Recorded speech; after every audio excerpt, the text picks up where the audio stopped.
ladies and gentlemen, boys and girls, children of all ages, welcome back to Scottish Falcons HQ, sunny Glaslanta. Well, I say sunny, we've not had a day of sun all year. Be ye Clydeside, Stateside, or worldwide, and from Atlanta to the world, we are back. Scottish Falcons show, episode 48 now.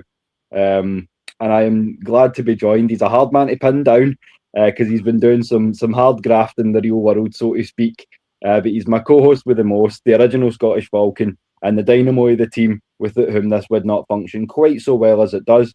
How are you, Des? Good to have you back, my brother. Great to be back. As I said before the show, mate, the Atlanta Falcons, they kind of kick your arse. Every Atlanta Falcons fan will tell you they kick your arse during the season. So at some point, you just need to switch everything off. I mean, it was great with the hires and everything, but it's just that mentally it's exhausted. You get exhausted watching this team. So at some point you just have to switch off and take a break. And it was great to take a break. It gets your juices flowing again, mate. And we're back.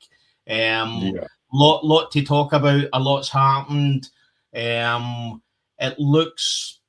I mean, I always get to the point where you see the draft talk happening, and to be honest, it's a wee bit more subdued for me this year because we don't have the first round draft pick, but there's still interesting rumours going about who we're looking at and everything like that. But it's good to get back into it, mate, and it's good to be back on with you.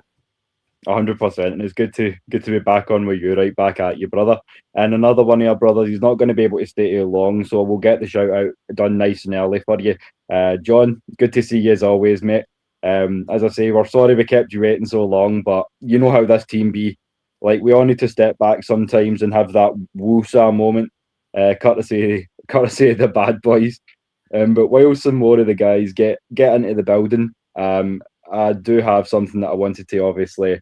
I know it's not strictly speaking Falcons business, but it does concern the show in a lot of ways. So tonight, for the first time, we would like to say thank you for the last time for all the support that you showed through season 1, and officially roll out the tartan carpet and say welcome to season 2. There's a lot of good things that we've got coming down the pipeline. So yeah, including getting into some new sports. I'll tell you, I need to get back on the weights, mate, because the pecs and that slide looks. I mean, I used to be big, but it's all disappearing, mate. It's the wonders of AI, isn't it? You can accentuate some bits and cut down some other bits. don't worry. I was on ChatGPT being like, please be kind to us. But no, while we're talking about some of the obviously the new sports and things that we've got coming up, I did catch a little bit of the rugby today, and that was something that I wanted to say before we get kind of settled firmly back into Falcons business for the evening. Just a wee bit the sporting news from back home. So this comes courtesy of Murrayfield Stadium in the nation's capital. The Six Nations, which is essentially Europe's 6 best rugby teams competing. For the first time ever, Scotland have now put themselves in pole position to win that trophy in a 90-point thriller. And as I say, even by catching the highlights, I was like, what a game, what a performance. I don't know if you managed to catch any of it, Des, but... Literally, my son messaged me and I think it was 40-15 with like 63 minutes. And I was like, I used to love watching rugby, mate, but with the business, it's just that everything else takes a sideline on this. So, but then he then messaged me saying that was a game over. It was 50-40. And I then messaged him back saying, well, the France put up a fight the last 20 minutes. So yeah, that's what I said to the missus as well. I was like, you need to remember, like, I know we played for at least the first, I would say 50-55 minutes, we played them off the park. And I was like, I had to say to Moira, like, I forgot for a minute that this is one of the best rugby teams in the world. and then they started to come back, and I went, "Oh, don't do this to me." But that's the quality you play when you're playing some of these teams in the Six Nations. But yeah, it was fantastic to see a Scotland win. And as I say, when we're branching out into some of the stuff like with the World Cup coming up as well, it's great. Des, sorry to jump, sorry to talk over you. The Americans will understand why we're Atlanta Falcons fans when the World Cup comes around, and we don't get into the second round for literally we've never gotten into the second round as a football nation or a soccer nation in the World Cup ever. Literally played against Peru and some of the worst teams in the world, and we still haven't got through. So it's apt that we've ended up being Atlanta Falcons fans, mate. But I will say, listen, I love the rugby, but there's only one oblong-shaped, strange sport, football, ball-shaped big sport for me, and that's American football, mate. So no, that's always going to be first and foremost for me too. Like I love me some rugger, but as I say, like as much as I want to see Scotland do well, and I still kind of I do have a soft spot for the New Zealand All Blacks. Like those guys just play at a level that's just above and beyond. So I love to see them. If you know your rugby, they're like your Harlem Globetrotters of rugby. Everybody likes to see that haka as well. So shout out to the All Blacks as well. But yeah, without further ado, we've got enough to get through without again digressing. But yeah, as I say, so a lot to get through. And let's start with some roster talks. So we've got subtitles for the first time tonight, trying a few things out. So this one we're calling Kirko, Hand in Your Chains. So as we say, the Falcons have decided to release quarterback Kirk Cousins. That's going to save us 2.1 million in cap for 2026.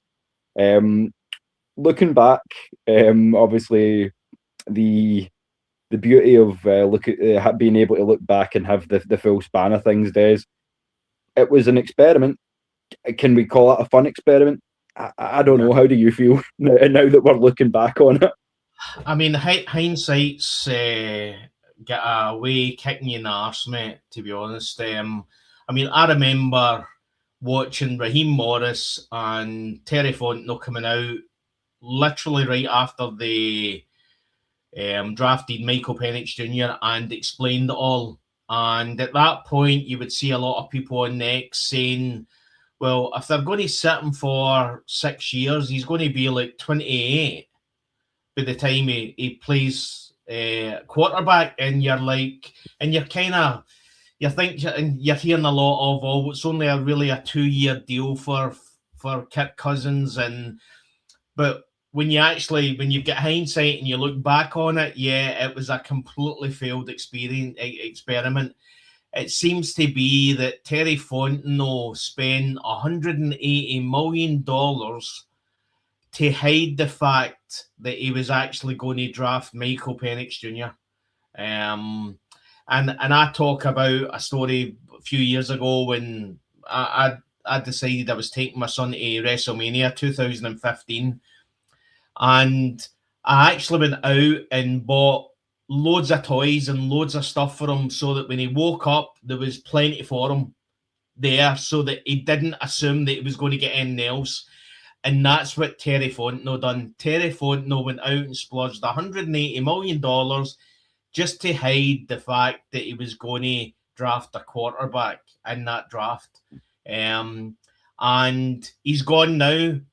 They sacked him, but it didn't work. Unfortunately, it didn't work, mate. And you can put it all on the Aints. And that was it. Cam Jordan. That tackle. Literally one tackle in history hasn't had much of an impact as that one, mate. And it all went downhill from there. The team obviously thought Michael Penix Jr. weren't in a position that he could come straight on, and we had the 5 worst games of a quarterback in NFL history to watch with Kirk Cousins.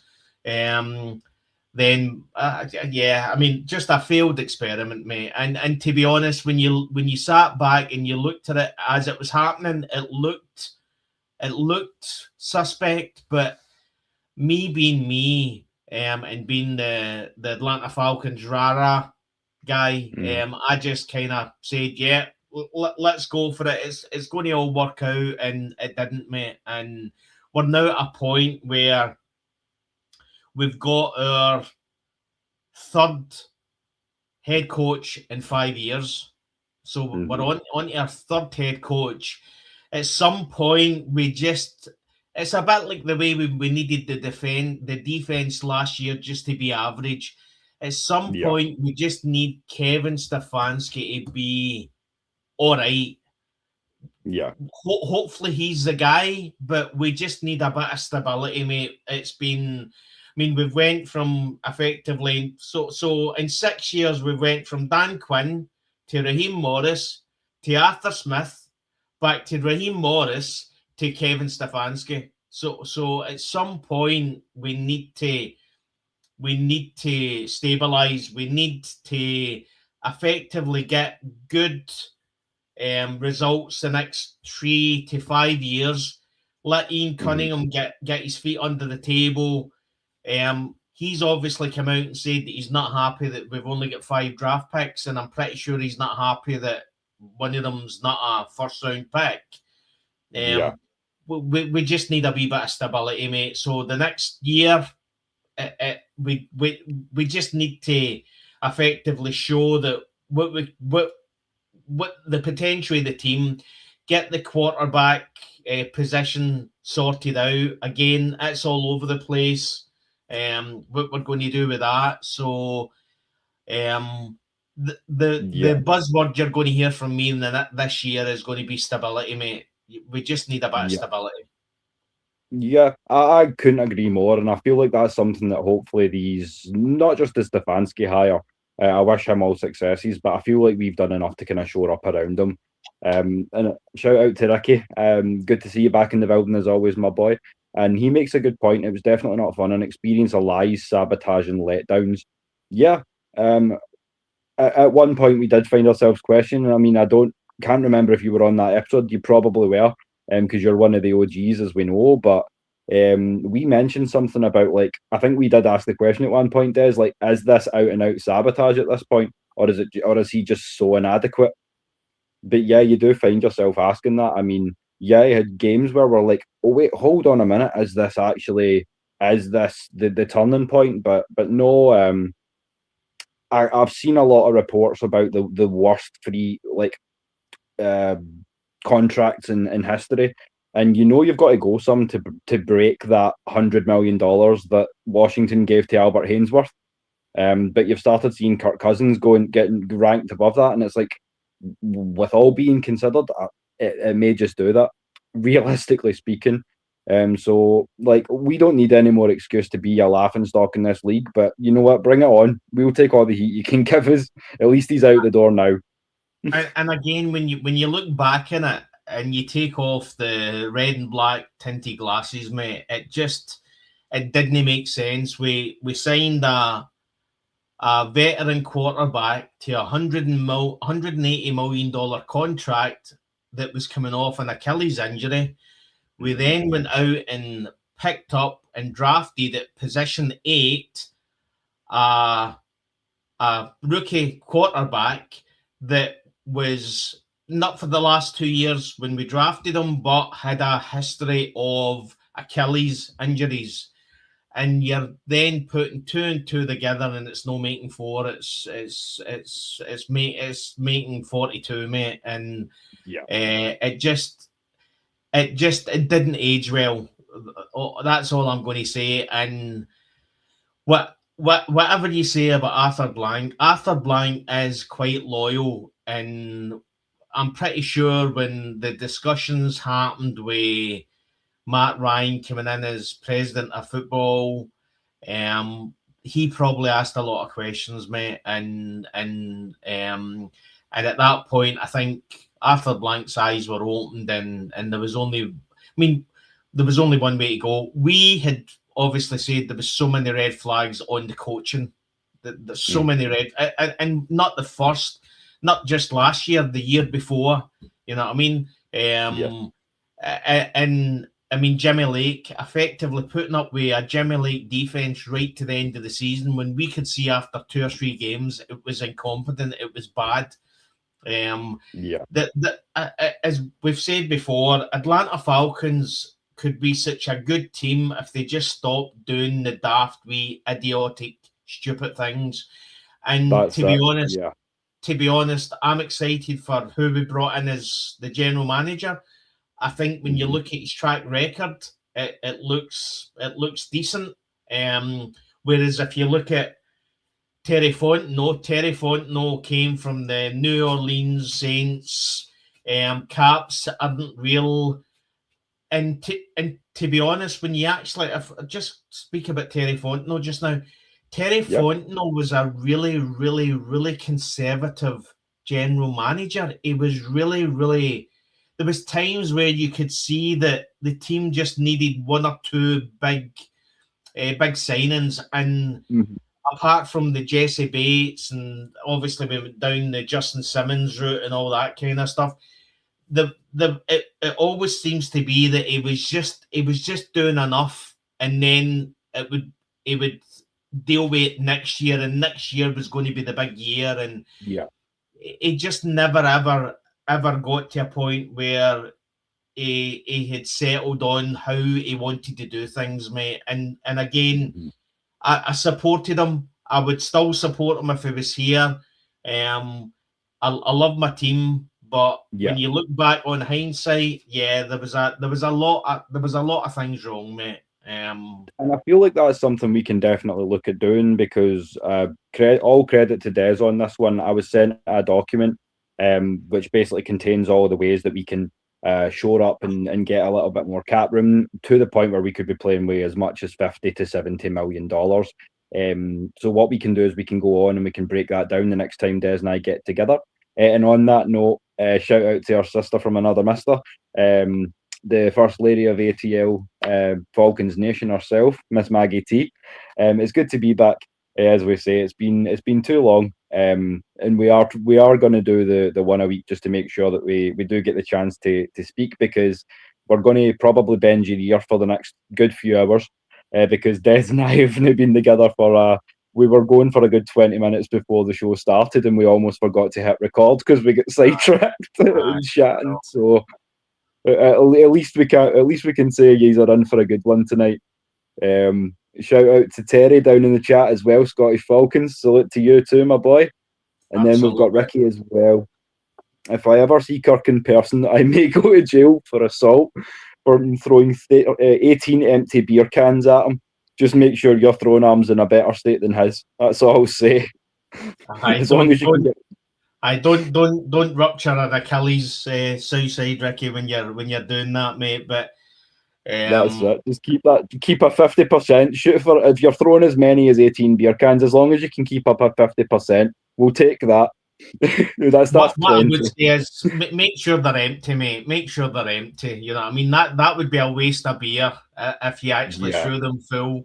You know what I mean? It would, mate. What I would say is that Kirk Cousins is a person. I think he's a really amazing guy. I mean, he really is genuine. He's a family man. He believes he's a godly faith man. You know what I mean? He is genuinely an amazingly nice person, mate. But effectively, sport is sport, mate, and sport's all about the best and not the nicest. And when you sit and look at it was a complete, it was a failure, mate. And and as we often see in the media, it's kind of, they say NFL stands for not for long, but I would say it's more like nobody wants to hear me sing, so I'm not going to do it in tune. But everybody says it's more of a kind of, what have you done for me lately? So you heard that tune in your head. I didn't have to, but yeah, I completely see what you guys are saying as well. So it's kind of, it's funny looking back in hindsight and all the rest of it. But I'm just glad we're in a position where we can get rid of him and still make at least a couple of million back. And there you go, a former pitcher. So you should have no problem. And if you want to talk baseball, that man on your left's your guy. I'm still kind of doing my homework on some things, so I will get back to you. And then shout out to Brother E from the pandemic as well. Story on, you go, Des.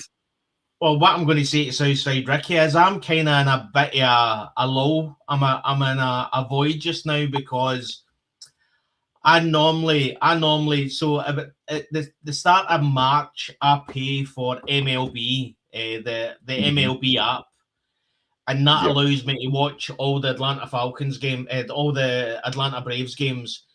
But the Braves have then come out and said that they're now going to do this Braves Vision, which means that they're going to bring out an app, and it means that you can go on and watch the team. But they've not done that yet, so I've not got access. I'm not paying 150 quid, 100, like probably nearly $200 to pay for MLB app when there's a chance I don't see any Atlanta Braves. I'm not one to watch the Mets. I'm not one to watch the Dodgers. You know what I mean? I want to watch the Braves, so I'm in a void at the moment where I can't really see anything. I'm watching the highlights of the club, the international tournament just now, but you need to be on top of it. You need to be watching games all the time, mate, to really remember who these guys are. And it's the same as football, you know what I mean? You get to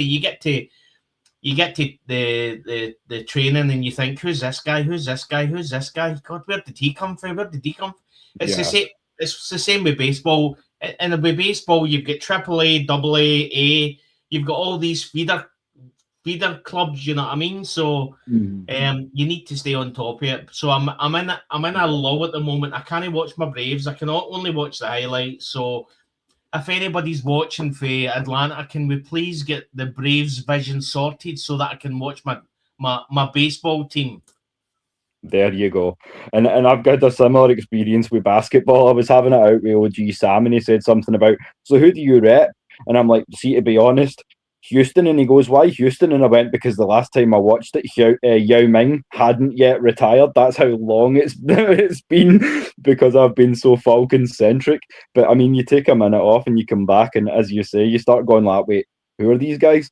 Wait, like, I would have to do a full, like, go through the league again to really kind of figure out where I'm at before I get back into basketball. But that's something that obviously we're going to hopefully do a little bit of this season, assuming we get the time, because as we often jokingly complain, there's not enough hours in the day for it all. Got some comments to get through as well. We can't really blame Kirk. He just finessed the system. As a player, getting paid is the agenda. If you win some games in the process, it's a bonus. Yeah. As we've said a few times before, Manuel, when it comes to Kirk Cousins, even if he doesn't make the Hall of Fame, I think his agent should. His agent will, mate. I mean, he's literally they're going to open up a new Hall of Fame for him, the Agents Hall of Fame, mate. He's, but as I say, mate, I mean, if you look at what's gonna, I know Craig Air Force is put on as well about like, I wish Kyler Murray, but I doubt it. Yeah, it looks as if Kyler Murray's going to go to the Ravens. Is it Baltimore Ravens? I said, and I've put out a few tweets, that there's I would say a 90% chance it's going to be Joe Flacco. I mean, not only did Matt Ryan phone him before he appointed Kevin Stefanski to ask Joe Flacco what he thought of Kevin Stefanski, then you have Joe Flacco effectively calling out what you call him, the guy, Pat McAfee, who effectively said, I mean, we were surprised that he gets signed so quickly, and Joe Flacco's like, really? I mean, he's a great head coach. So for me, the common sense approach would be Joe Flacco for me. Because effectively, the way you look at it is he's going to be a bridging QB. And there's no point bringing in, like, a Justin Fields or a Kyler Murray. I know Kyler Murray's could be like vet minimum on that, but I think bringing in somebody like that is just going to upset the place. They've come out in so many terms and said that Michael Penix Jr. is their guy. They're not 100% behind them, but they've said what they've seen, he's their guy. So if you then go out there and bring in like a Geno Smith or a Kyler Murray, then that's telling you that you maybe don't have as much faith in Michael Penix Jr. as you're saying. Yeah, and even with that being said, from what I've read, it looks like Geno Smith's the number one heir apparent in New York over on the Jets. I mean, there's a couple of people in that mix, but he's definitely one of the front runners for sure. I mean, we can jump about a little bit if that's what you want to get into. Listen, mate. What I would say is, I mean, I know we've had our heartache, but I mean, if you're the New York Jets, I mean, what are you thinking? You know what I mean? You had Geno Smith, then he wasn't for you. You get rid of him. You then got Sam Darnold. He wasn't for you. You get rid of him. Geno Smith goes to Seattle last year and effectively takes over the place and does really, really well.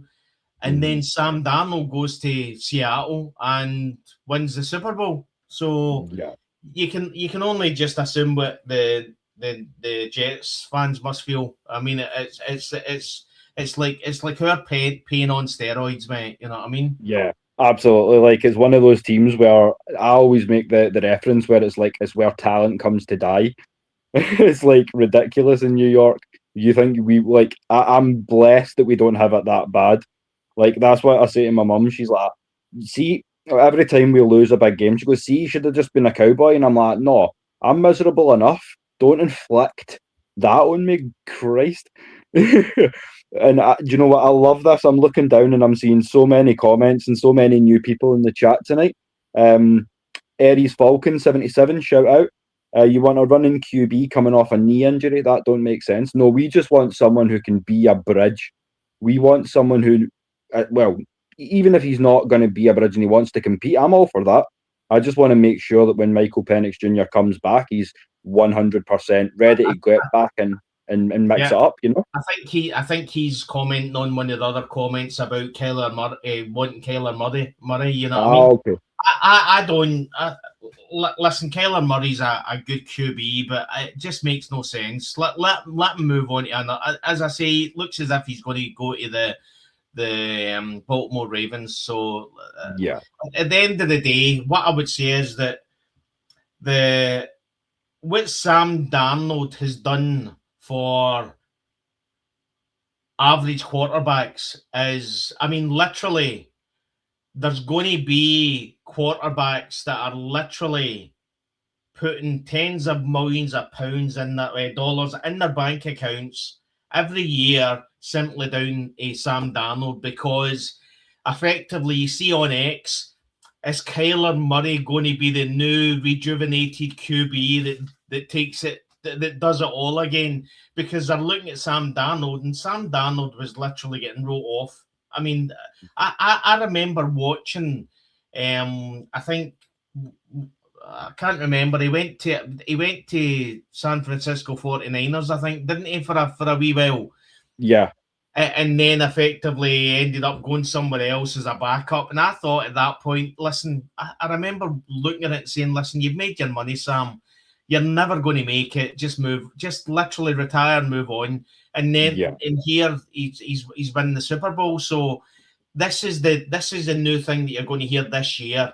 Who's going to be the new Sam Darnold? Who's going to be the guy that's going to pick it back up? Geno Smith, Joe Flacco. I mean, Joe Flacco's career is he's just a bridge quarterback. But what you did see in the last couple of seasons, he still got it. You know what I mean? Yeah. So, well, that's the thing as well. When you talk about guys like Darnold, it's like, I'm completely shocked that he's the first QB from that class to win a ring. And B, what really blows me away is it's like, I kind of seen it coming, but not quite.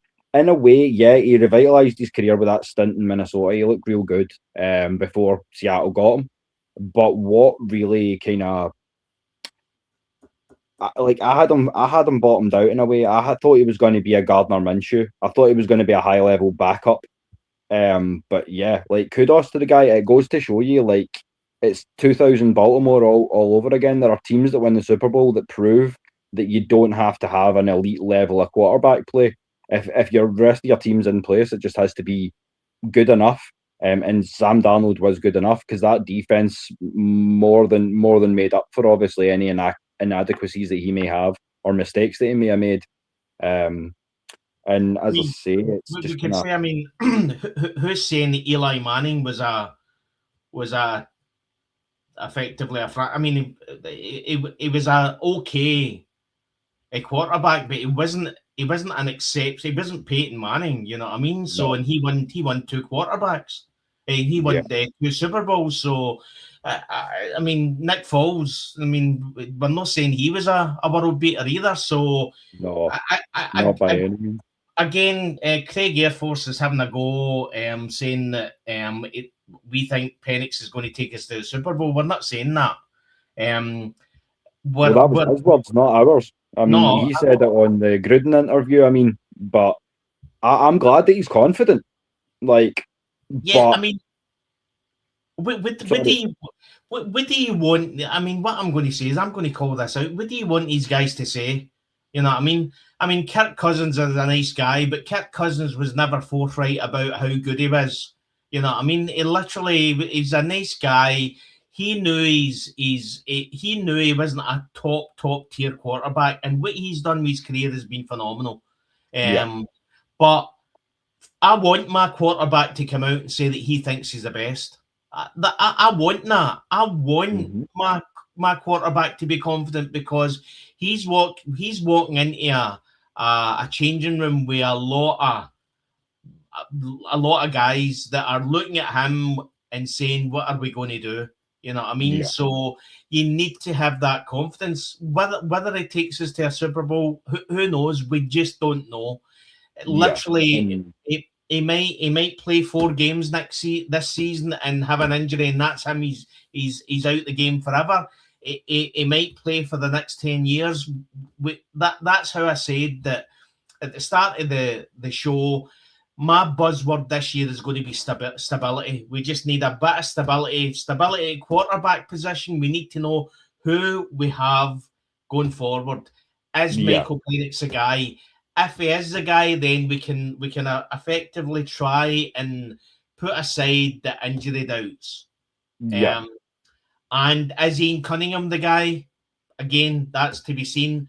Is Matt Ryan the guy? We know Matt Ryan's the guy when he was a quarterback, but is he the guy as the president of football? And Kevin Stefanski, is he the guy that's going to bring us success? So at some point, we just need stability. That's all we need.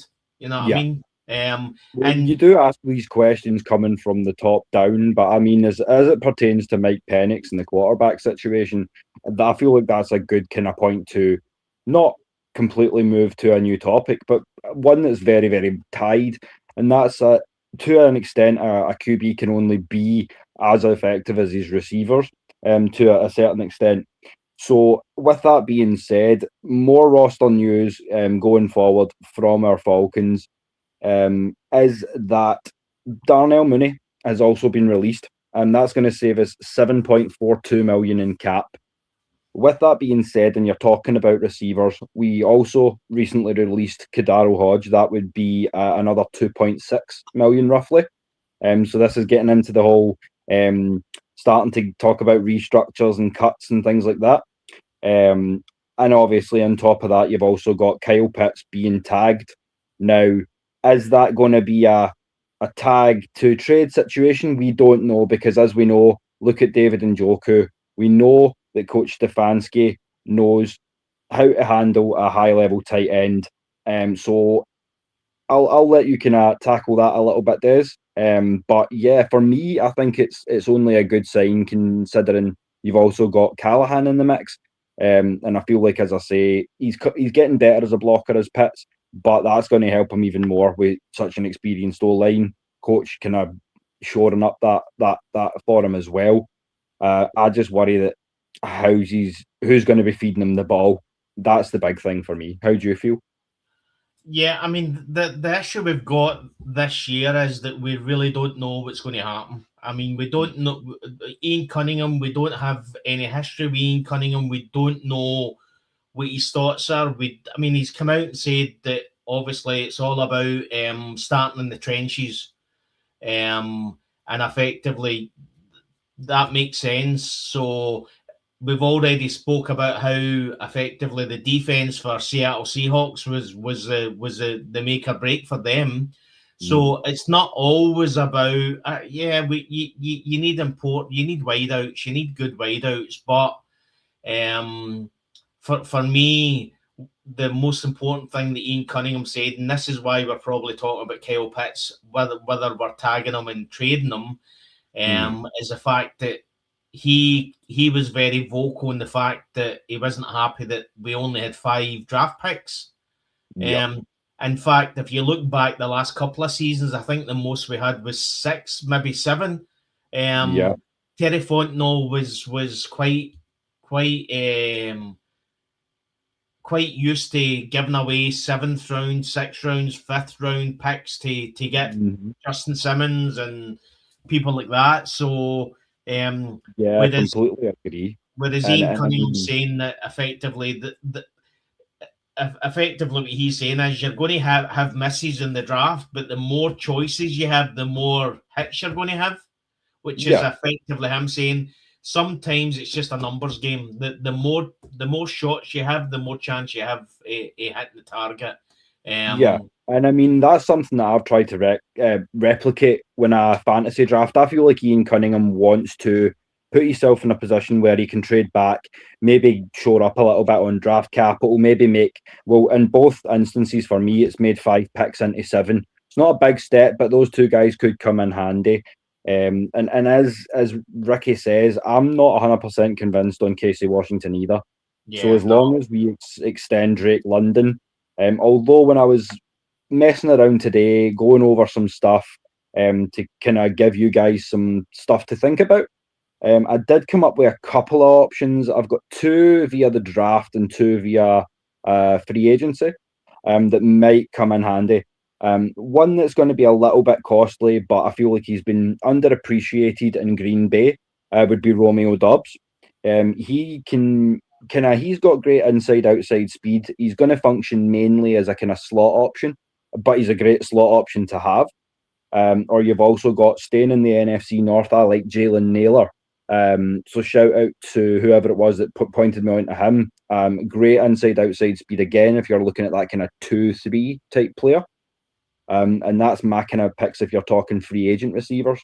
If you're talking about the draft, then obviously shout out to the guys from the Unholy Alliance. Elijah Surratt looks real nice, kid out at Indiana. And then if you want to kind of combine the whole quarterback / receiver narratives, I've been talking about Trey Lance for a minute, but his young brother Bryce is in this year's draft class as well. So if you want to talk about continuity, if you want to bring back the message of brotherhood, we could do that literally as well. So just a couple of things to kind of throw into the mix, get you thinking. But I mean, how do you feel as to any of them? Does any of them kind of sound appealing? Yeah, Dobbs, I would. Again, I know it's going to be costly, but the issue you've got is that effectively, if you go in with Drake London and effectively average wide receiver 2, wide receiver 3, then it's just going to open up the fact that effectively they're going to shut down Drake London, and that's going to be our offense gone. You know what I mean? Mm-hmm. As I say, the issue we've got is that we just don't know. We don't know Ian Cunningham. We don't. I mean, as I say, there's I mean, every time I go into X and I see some of the people that have been released, I just think to myself, at some point, some general manager is going to look at all these players that are getting released and think to yourself, I can make a Super Bowl winning team out of some of these guys. And again, obviously, I think have we hit legal tampering yet, or is that still to come? I think that's still to come. to be I honest think with that you, mate. starts maybe Monday, Tuesday. So again, Yeah. You don't know. We don't know Ian Cunningham. We don't know what he wants to do. Is he the only thing that he said and come out and said is that he wants to build from the trenches? So effectively, is he trying to get more cap space so that he can bring in some decent O line? You know what I mean? Some decent D line. What is he doing that for? You know what I mean? So Yeah, well, I do have a couple of options as we get into free agency a little bit later. One that I think is massively underappreciated and I feel like isn't on a lot of people's radar when you're talking about offensive line, but it's something we can get into a little bit later on. And shout out to another one of the OGs, Tony Hall. Good to see you back in the chat. I'm amazed and thrilled to see all these comments. A lot of great takes. As I say, we don't have to agree. I'm just thrilled to see so many of you just passionate and throwing in your takes. And I like again what Ricky's got to say here. He's thinking we're going to pick up 2 or 3 wide receivers. His top targets are Rashid Shaheed and Chris Brazil. I really like Chris Brazil too. I mean, from everything I've seen of him, that's the kid from Tennessee. He's a freak athlete, so tall, so long, and just ridiculous speed. So if you want to talk about like a real danger man to place opposite Drake, if we can get him, I feel like again by 48 he's probably going to be off. But is he trading up? Is he trading down? That's something we can't quite say yet because we don't know how this draft's going to quite go in terms of what we're going to try to do to kind of move around a little bit, so to speak. But those are 2 sound targets for sure. And again, they're saying that the wide receivers in the draft is quite deep as well. You know what I mean? So yeah, you're looking at. I mean, I think I'd spoke before. You're looking at Casey Concepcion from Texas A&M. He's down as a potential second round draft pick. So that there's again, it's everything is unknown. We always knew that Terry Fontenot used to try and fill his needs in free agency and then effectively hit best player available in the draft. Now, Ian Cunningham has come out and said that he goes best player available as well. But the difference between Ian Cunningham and Terry Fontenot the last few years is Terry Fontenot's job was on the line, I think, the last couple of years. So effectively, he was trying to draft for effectively bring players in for the team just now. So he was looking past maybe best player potentially available, as in maybe a year or two. He was trying to bring in the ones that were ready now, whereas Ian Cunningham is not going to have that pressure. He can bring in players that he thinks maybe they're not ready just now. I believe in the coaching staff. We'll bring them in. We'll let them sit for a wee while. We'll let them learn the offense or the defense and effectively start taking it from there. So, but he has come out and said that he's a draft guy. It's all about building from the trenches. And effectively, what is it he said?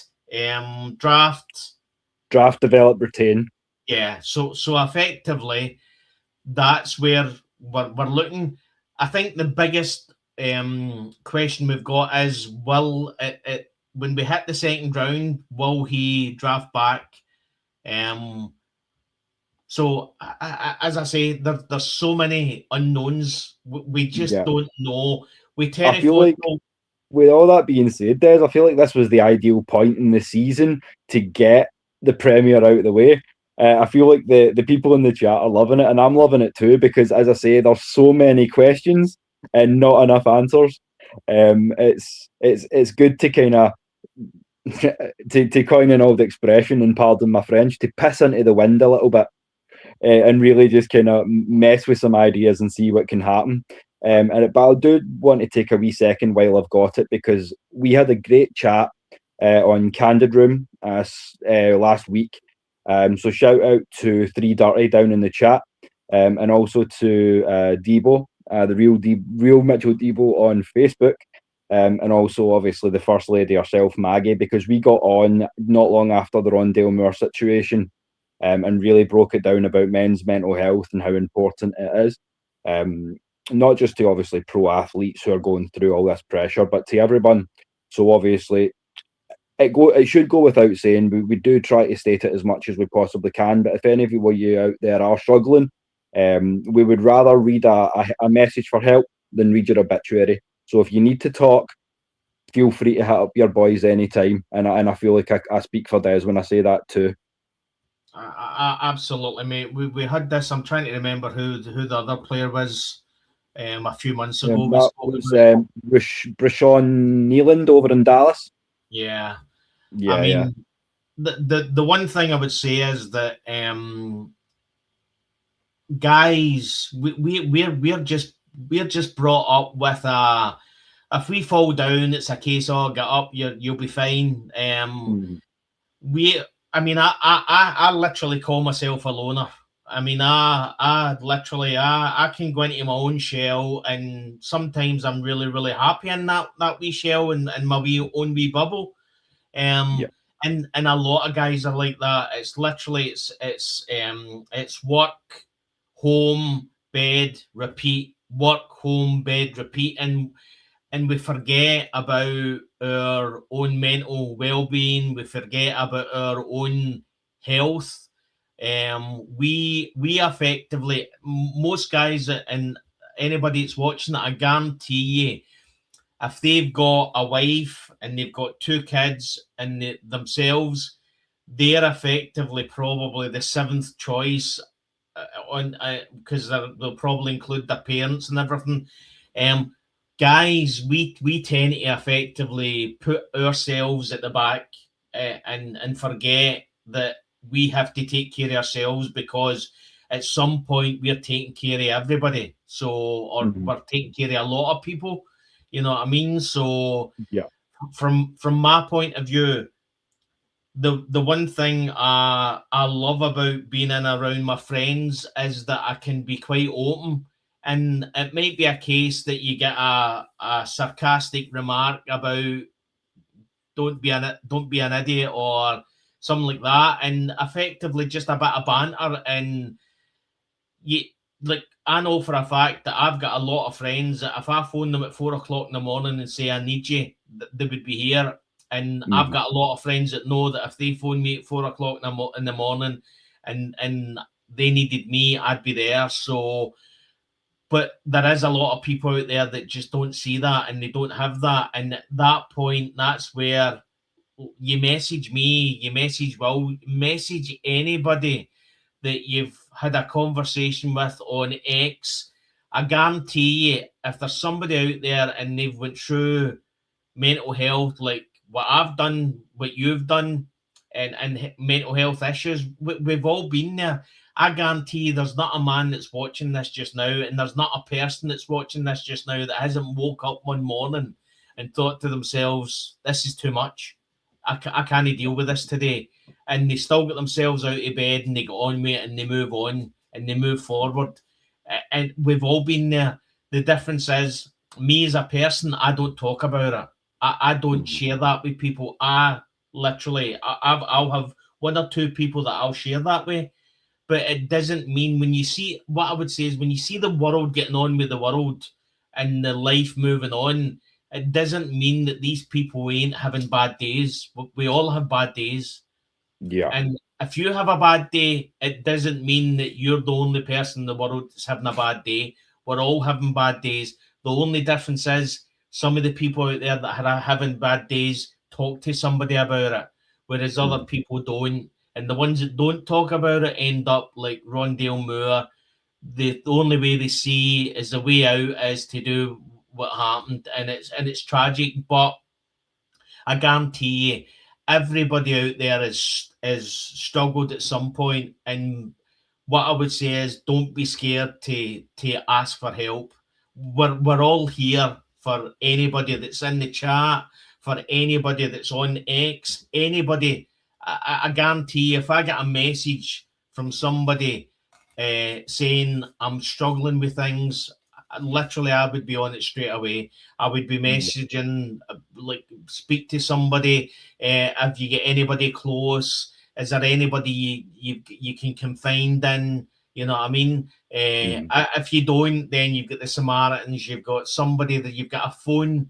You know what I mean? The what I would say is that the best thing about life sometimes is that you've got an instrument there, you've got a lifesaver there. Sometimes a phone call to somebody that has never met you in your life, just to say, this is what I feel like. Sometimes getting that out is enough. It's literally you just feel the release coming from you. Just be telling somebody you've never met, this is what I feel like, and for them to tell you that everybody feels like that. It's not unusual. It's just that you only see it from your perspective. You know what I mean? So But as Des says, and as I say earlier, like the F in the FNI doesn't just stand for Falcons. It may as well stand for family, because yeah, that's what we try to put across. We try to create a space where y'all feel safe to have your takes and have your little I call them like family tiffs or sparring sessions, whatever you will. But it's all in good fun. Like if shit hits the fan, then and you need someone, then as I say, anytime, day or night, is what we're here for. We're not just here to entertain or to inform. If we can be there for you in a deeper sense, then we'd love to be if you need us to be. And shout out to Xavier, another one of the OGs. Quite a few OGs sticking in tonight, so I'm glad to see all that. And a few new names as well. So I wanted to shout this one out. Just waiting for vacation in late April. It'll be, where are you off to, Tony? First off, I hope it's somewhere nice and sunny. And you can tune in, get a cold one, and enjoy the draft. Hopefully, it's kind of we're in a better position afterwards.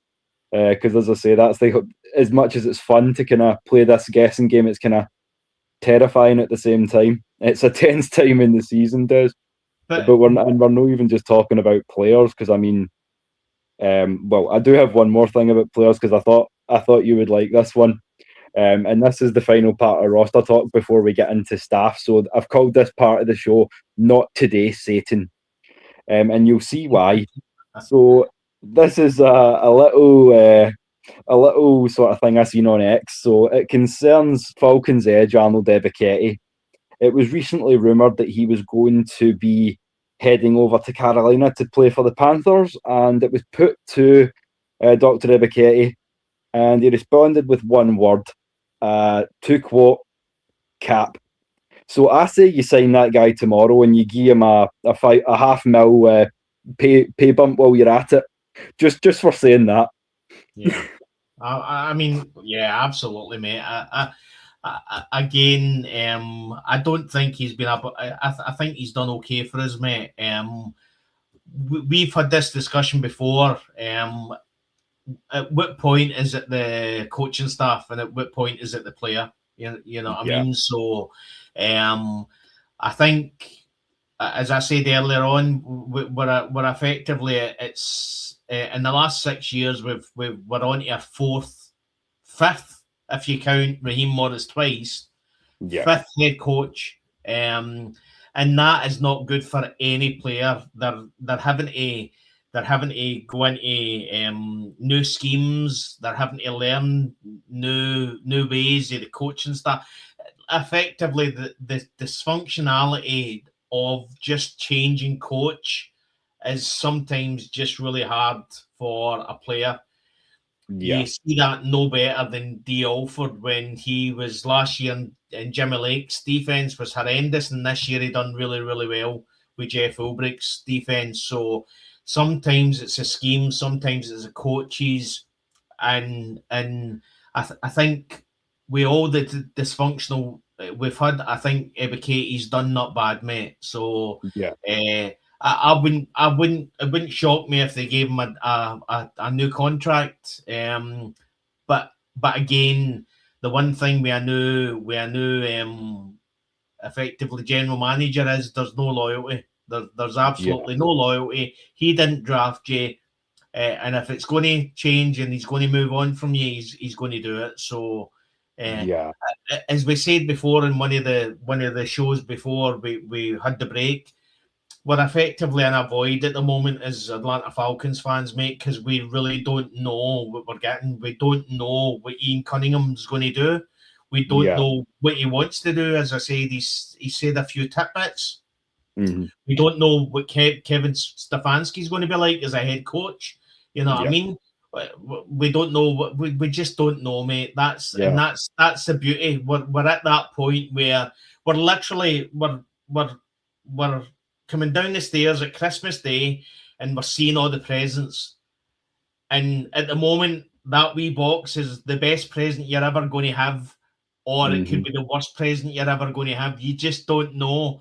But you're in that point where you're anxious and you're excited at the same time, and that's where we are. We're literally at the point where we've seen the present.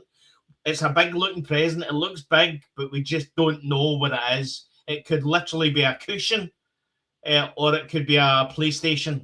We just don't know.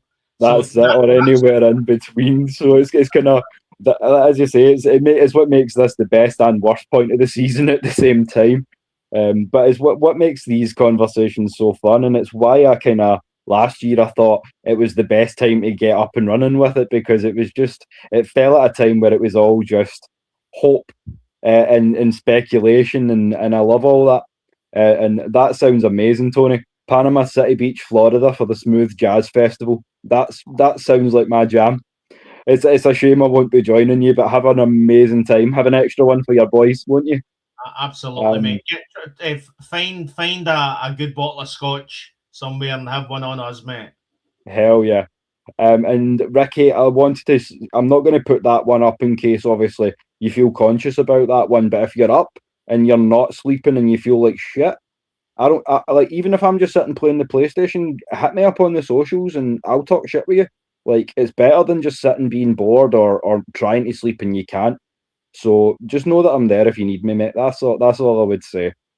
This is just a phenomenal uptake from the chat as well tonight. So I'm trying to concentrate on 6 different things at once. I apologise.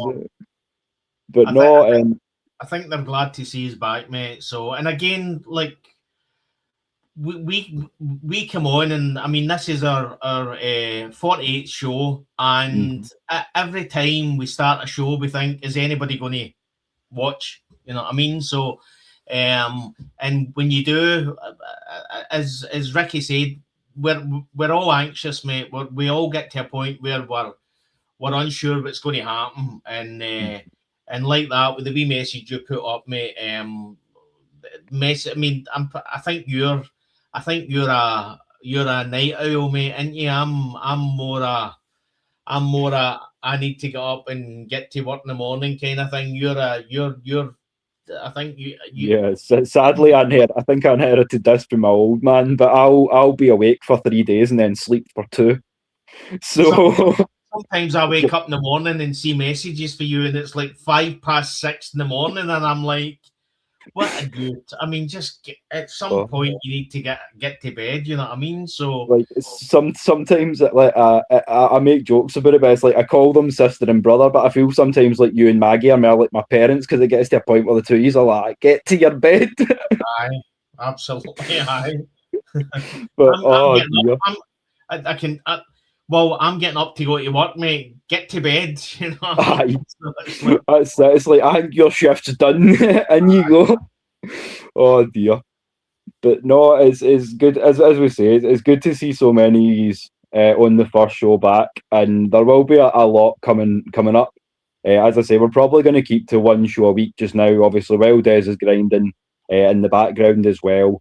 I've got a few things I want to do for the show just to make sure that we're giving the best to you guys as well. But yeah, now that we've kind of spoke about roster, let's talk a little bit about staffing and some of the changes there. So the first big bit of news, and it's as Maggie said on the group chat, it's a little bit of daddy's home, because it's a homecoming of sorts. So after his previous 16-year tenure with Atlanta, he spent the last 5 years in Carolina, but it has been announced that Kevin Wilson will be returning to the Falcons. He will be reinstated as our VP of Player Affairs, the role that he did previously fulfill there. So obviously, going back as far as we do, we're not familiar. We're familiar with his work, so it's great to have him back, isn't it? Absolutely, mate. And again, what I would say about this staff, mate, when you actually look at it all, we've effectively got guys that at some point in their career were up for head coach jobs, mate. Bill Callahan, you know what I mean? You've got obviously a lot of OCs and DCs, historic OCs and DCs there as well. It's a strong, what I would say is that it's a good sign for Kevin Stefanski that he can bring in these caliber of coaches with the knowledge that effectively they're going to be under him as a coordinator or even below that, you know what I mean? So it looks the one thing I would say about Raheem Morris is Raheem Morris was all over the place when he was bringing in his staff, you know what I mean? Jimmy Lake, I mean, he came from Washington, and not Washington the NFL team, the Washington the college team, where he had been fired for some issues. So effectively, and the issues with Raheem is that he picked the wrong staff. When you look at Kevin Stefanski, if he's picked the wrong staff, when you look at it from the appointment, you're thinking, brilliant, that's a great. Bill Callahan considered the best O-line coach in the NFL, or one of the best. You know what I mean? You look at who's the guy they brought in as the linebacker coach, and he used to be one of the defensive coordinator. Again, there's been that many choices, mate. You know what I mean?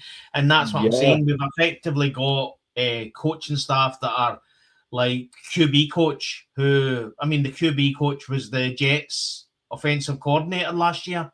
You know what I mean? So again, when you look at that, it's a strong staff, mate. It really is, and that's what I was going to do with one of the sections as well. I had this lined up just while we were talking about staff, and this was the other part of the kind of I had lined up to cover as part of the staff chat. So in terms of how we're looking, I've had another look at the Falcons tracker. I know you've had an eye on it as well, Des, and from what I can see, obviously, you know your big names, Stefanski, Reese, and so on, but obviously we mentioned Callahan, but that's going to be like enormously beneficial to this offensive line, just making sure we've got a scheme that fits. But I'm going to single out someone who I think's a bit of an unsung hero as well, and that would be Patrick Toney. Now, this guy, he last season just gone, he was the defensive coordinator for the Ole Miss Rebels. But previous to that, he, through 2023 through 2025, was the defensive backs coach at the Arizona Cardinals. Now, the Cardinals in the season just there were 9th in the entire league in yards per game defensively. So that's going to be another one who's going to be good to throw into the mix when you're talking about that Ulbrich defense.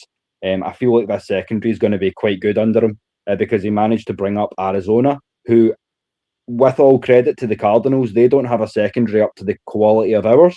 So pairing that together could lead to something quite dangerous, I feel. So that's why I'm going to shout him out too. And again, as I mentioned earlier on, stability. The one thing we have got is in the defense is stability, mate. And I think some of the coaches that have been brought on are just adding to that stability. I think we need to be honest with ourselves and say that effectively all the issues or all the unknowns are in the offense at the moment. You know what I mean? What's going to happen with as Ian Cunningham says, building in the trenches. I said before in the show before the break that Bill Callahan wasn't brought in to develop the O-line that we've got just now. You know what I mean? How are you developing Chris Lindstrom? How are you developing? I mean, these are veteran players. He was not brought in to develop these veteran players, mate. He's been brought in to develop the players that are brought in the draft, like the Jack Nelsons, to see how he can develop. So effectively, Bill Callahan's is brought in for the future, not for now. Although with that being said, I think it's going to massively benefit if we do sign one of the guys that I've got my eye on, because I feel like he's right on the cusp of being something great, and he's young enough to where he can still take advantage of a Callahan's coaching. So with that being said, obviously, let's kind of just fly into it. I mean, I'm having a great time tonight, can you tell? We'll go back and kind of cover a little bit of QB prognosis just before we get into the kind of around the NFL section. But yeah, when you're talking about how intriguing and exciting this kind of free agency process is going to be, I have 6 names for you. I've tried to stay, or the way it's went, obviously, because I gave you a couple of examples talking about receiver earlier on.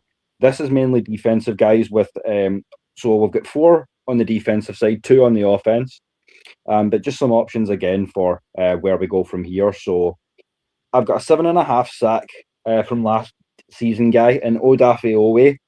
I don't think he's going to come at too high a premium either, former Baltimore Raven coming from the Chargers.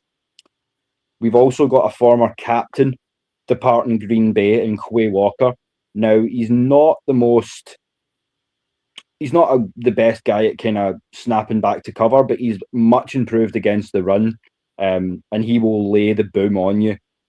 But with that being said, if you're talking about linebackers, my favourite choice for us, as I've said on a couple of shows before, would be Tremaine Edmonds out of Chicago. And then one more that I would throw in talking about DB. Now, this is a name I've mentioned on the show a few times before. This is Jalen Watson. He's 6'2", 208, currently plays at Kansas City. But he's a long boundary defender who also plays with some physicality beyond his frame as well. So you pair him opposite AJ, obviously knowing what we've got in the middle at safety as well, could be something special.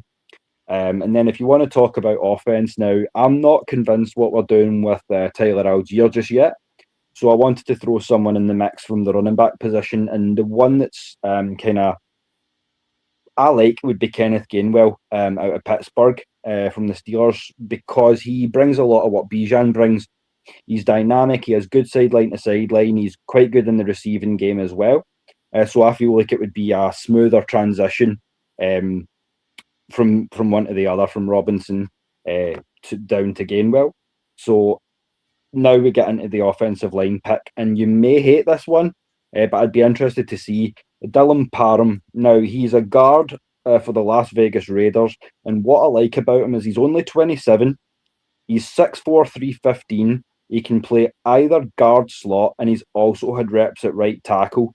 Now, you put someone who's that versatile with a Callahan, and you add into the fact that he's also got a 92.5% pass win rate. I feel like the Falcons could really use someone like that, especially if it's a 1-year deal and you want to look at picking up another centre or something like that through the draft. I feel like in terms of depth, guys, you couldn't do much better. I don't know how much you've really delved because of how busy you've been, Des, but have you got any more for this free agency list that's standing out to you? I've not really. As I said at the start of the show, sometimes with this Atlanta Falcons, you need to give yourself a rest, and it was all exciting with the coaching staff coming in and everything. But I mean, I've been seeing things on X and everything, mate. But I've literally have stepped back. The main, I mean, if you look at it all, I think we'd always said that we needed a cornerback, we needed a wide receiver 2, wide receiver 3. We could all see that Darnell Mooney was not going to be kept on. Kadero Hodge, I mean, to save a couple of $1 million was one that I didn't see coming. But again, like that, it's he really was a special teams player, and special teams was really bad last year. So effectively, if you look at all the positions we need, I think it's increasing every day, and that's where effectively Ian Cunningham's going to come in. I like Gainwell. I think Gainwell is if Tyler Algier does go, we bring Gainwell in. But again, I think if you've got Bill Callahan as the O-line coach,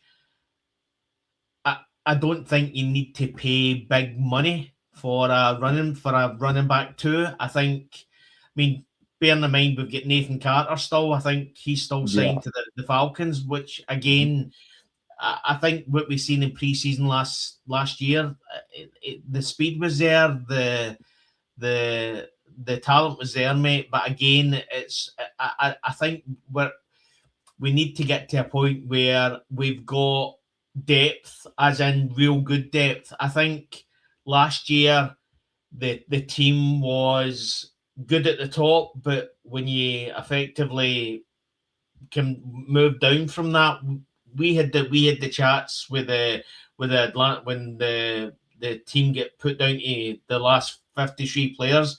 We were looking at some of the players and we were like, well, you know what I mean? Have we got Jack Nelson as one of the backups? Yeah, there was a lot of depth issues. And that's where Ian Cunningham's really going to have to be wise in the free agency. He's obviously trying to build up that pot, the cap space. The benefit that we've got of not having a number one draft pick is that we don't need to use as much of the cap space on the number one draft pick. So that would have been like what, 10 or 11 million. For the as a cap hit. So again, we can use that on maybe 2 or 3 decent average good players.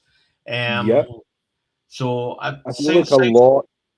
Sorry, as you say, a lot of it's going to come down to kind of how we use that money, kind of cost and effect. Giving up one guy to maybe get 2 that can really shore things up, because we're also struggling in terms of depth, as you say. So we're in an interesting position, but that's why I've tried to be kind of versatile in the positions that I've drafted. If you go back and watch the solo with the 2 draft classes, if you've not seen that, guys, over on the solo channel, I've tried to kind of spread it out a little bit and try and fulfill a lot of needs, which I feel like is something that Ian Cunningham's going to look to do as well. But a lot of good options. As Ricky said, now that it's a new coaching staff, I wouldn't be mad at giving Ray another punt, maybe even D. Alford, because he kind of has that overhang nickel role if you want to have that. As I say, options are options, but I would only bring Ray back as a 4, maybe a 5 at a push. I think he's. I mean, listen. What he's come out and he spoke his mind, and it's been correct. But are you want to bring in a player that effectively does what he does? I mean, at the end of the day, he was right what he said, but there's an unwritten rule in football that effectively what goes on in the changing room does not get discussed outside, and he went against that way. And I know it was only wee posts about like sharing things and just having a funny laughter face or whatever, but he was effectively washing his dirty laundry in public, and a lot of head coaches are going to look down on that, mate. So, apparently, Southside Ricky's trying to get some dirty laundry washed on himself. Do you remember someone else who wears number 34 and plays wide receiver? Aye. Don't start with me, boy. The man makes the jersey, no the other way about. As I say, mate, it all comes down to good coaching. We watched a Seattle Seahawks team. I'm telling you that now, and I know we had the discussion about Michael Penix Jr. Could he take us to the Super Bowl? I guarantee you there was nobody who was saying at the start of the season that Seattle Seahawks were going to win the Super Bowl. No. You know what I mean? So it's up in the air. Nobody knows the future. Nobody. And again, it all comes down to the coaching staff. If you've got an average player and you've got good coaching staff, that average player becomes good. We've had this discussion before, mate. a great coaching staff will make a good player great, a great player exceptional, and exceptional player a world beater, mate. And let's hope we've got that in place. I would say that effectively the leak of the report cards didn't look good for Kevin Stefanski, mate. We'll probably discuss this in another show, mate, but he came out as a C-. Mm-hmm. Now, what I would say is that I've been in a position where I've been in a job that I've hated and known that I wasn't going to be there for too much longer, and they've got the worst days. And I think at the end of it all, I think with the Deshaun Watson move, effectively the things that were getting took outside his control. He had a chat and a discussion at the start of last season about what control and he would have a say in the players that were getting drafted, and then the players that getting drafted were nothing to do with what he wanted. So I think last season, I think he'd lost his mojo, and that maybe shows in the report card. What I would say is that watching some of Kevin Stefanski's interviews, especially at the combine and everything, he literally comes across as quite a funny guy. And this ain't somebody that I've seen before. So sometimes getting that pressure away from you and starting afresh, it makes a man. So it really does.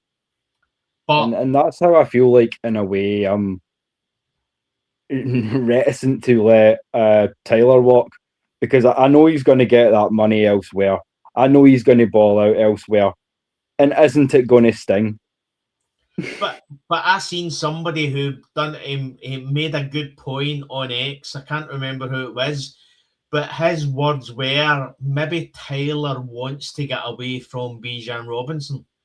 Maybe Tyler wants to be that RB1. Maybe I don't think he's that kind of guy, but effectively he wants, if he's got that in his mind, that he wants to show that he can be as good as Bijan Robinson, or he can have his own impact, then albeit, I mean, I love the guy. I mean, we drafted him 5th round. You know what I mean? A 5th round pick. What he's given us in these last few years is well better than a 5th round pick. So if he goes somewhere else and gets his money, so be it.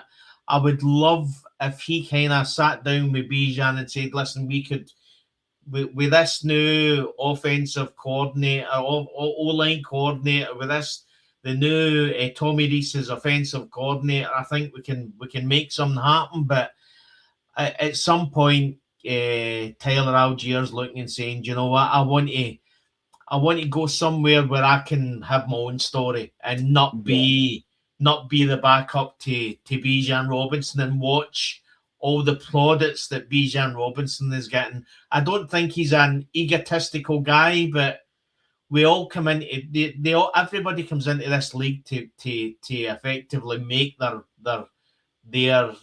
way, and effectively, I think that's what's going to happen with Tyler Allgeier. And with that being said, although 3 years, 22 million, the 22 million isn't what puts me off. It'd be the 3 years, because then you're talking about him being 28 and going out to push it when people, you know how people talk about that 30, 31 threshold, especially at running back.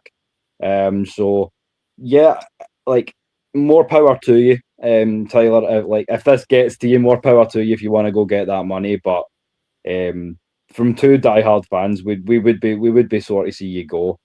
And while we're having it out, just before you go on, Des, like, we're not the best at self promo, so we'll let Maggie tell you. Hit like, share, subscribe, keep it coming.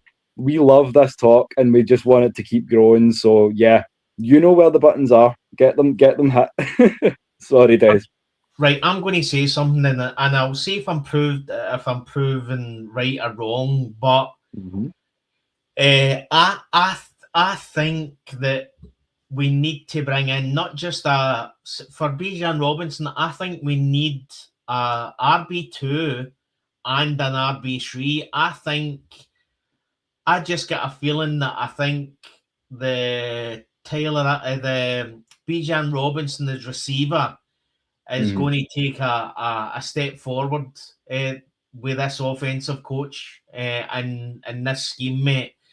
I just see that they're going to use him more than what's been used before, and I think at some point we need an RB 2 and 3. You imagine, right, that you've got Bijan Robinson in the backfield, and then you've got say Tyler stays, then you've got Tyler Algier right next to him.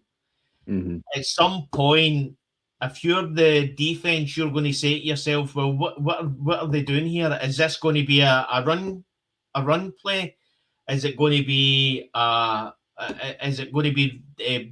getting the ball? Is it going to be Algier running the ball? Is it going to be Bijan run the ball, or is it going to be Drake London as a passing catch? You know what I mean?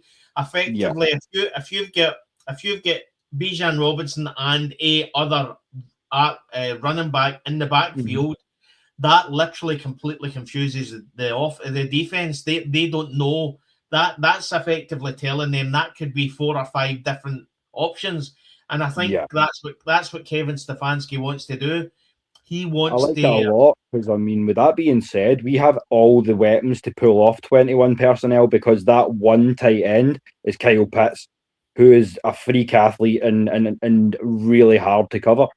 So I mean, you throw in a decent receiver into that mix on this other side of Drake, I'd be happy to run just 2 receiver sets and run 21, because you know Bijan's just as much a threat to catch the ball as he is to run it. So it really opens things up, as you say, Des. But I've got another one for Ricky saying we do need to shore up that defense and get a 330-pounder, which I know is something that we definitely need a nose tackle, mate. We definitely need a nose tackle, but I think what I was going to say there, mate. That's my fault. Sorry, but no, it's fine. It's fine. I'd lost my track. I thought there, mate. I literally something there. It doesn't matter. It was obviously daft. Okay. No, if it should come, if it comes back, then it was warranted. Oh no, well, yeah, I know what I was going to say. At some point, what I would say is, and again, I've seen a few people talking about this on X. At some point, we need to get to a point where Drake London, and if we're keeping Kyle Pitts, Drake London and Kyle Pitts need to be effectively complementary. Then we need this to work between the two of them, mate. And again, it was one of the reporters that said that effectively they've never ever been in a position where maybe 1 or 2 games where they've just not. They've effectively been working against each other, and I don't mean that as in the players working against each other. You've had games where Drake London's went off and Kyle Pitts has been really, really quiet. And you've had last couple of games where Kyle Pitts has been phenomenal and Drake London's been a wee bit quieter. We need to get to a point where they can complement each other, mate. And if he is staying and Kyle Pitts is staying, that's going to be really, really important. And then we have to get to a point where Ian Cunningham starts drafting these hits, mate, because we're at a point where effectively we've wasted Drake London's rookie contract, we've wasted Kyle Pitts' rookie contract, we've wasted Bijan Robinson's rookie contract, we're wasting Michael Penix Jr.'s rookie contract. So at some point, that, as he says, that effectively RB2, RB3, wide receiver 2, wide receiver 3, that all has to come in at some point in the draft, mate. We need to build in the draft. There's going to be a lot that we need to do, obviously, between free agency and draft. How much money we really splash in free agency is going to depend on, obviously, some of these cap moves that obviously we can go on another show and break down if everybody wants to see that. What I would say, well, at some point, if there's ever a draft where we draft back, mate, and try and get as many picks as possible, this is a draft.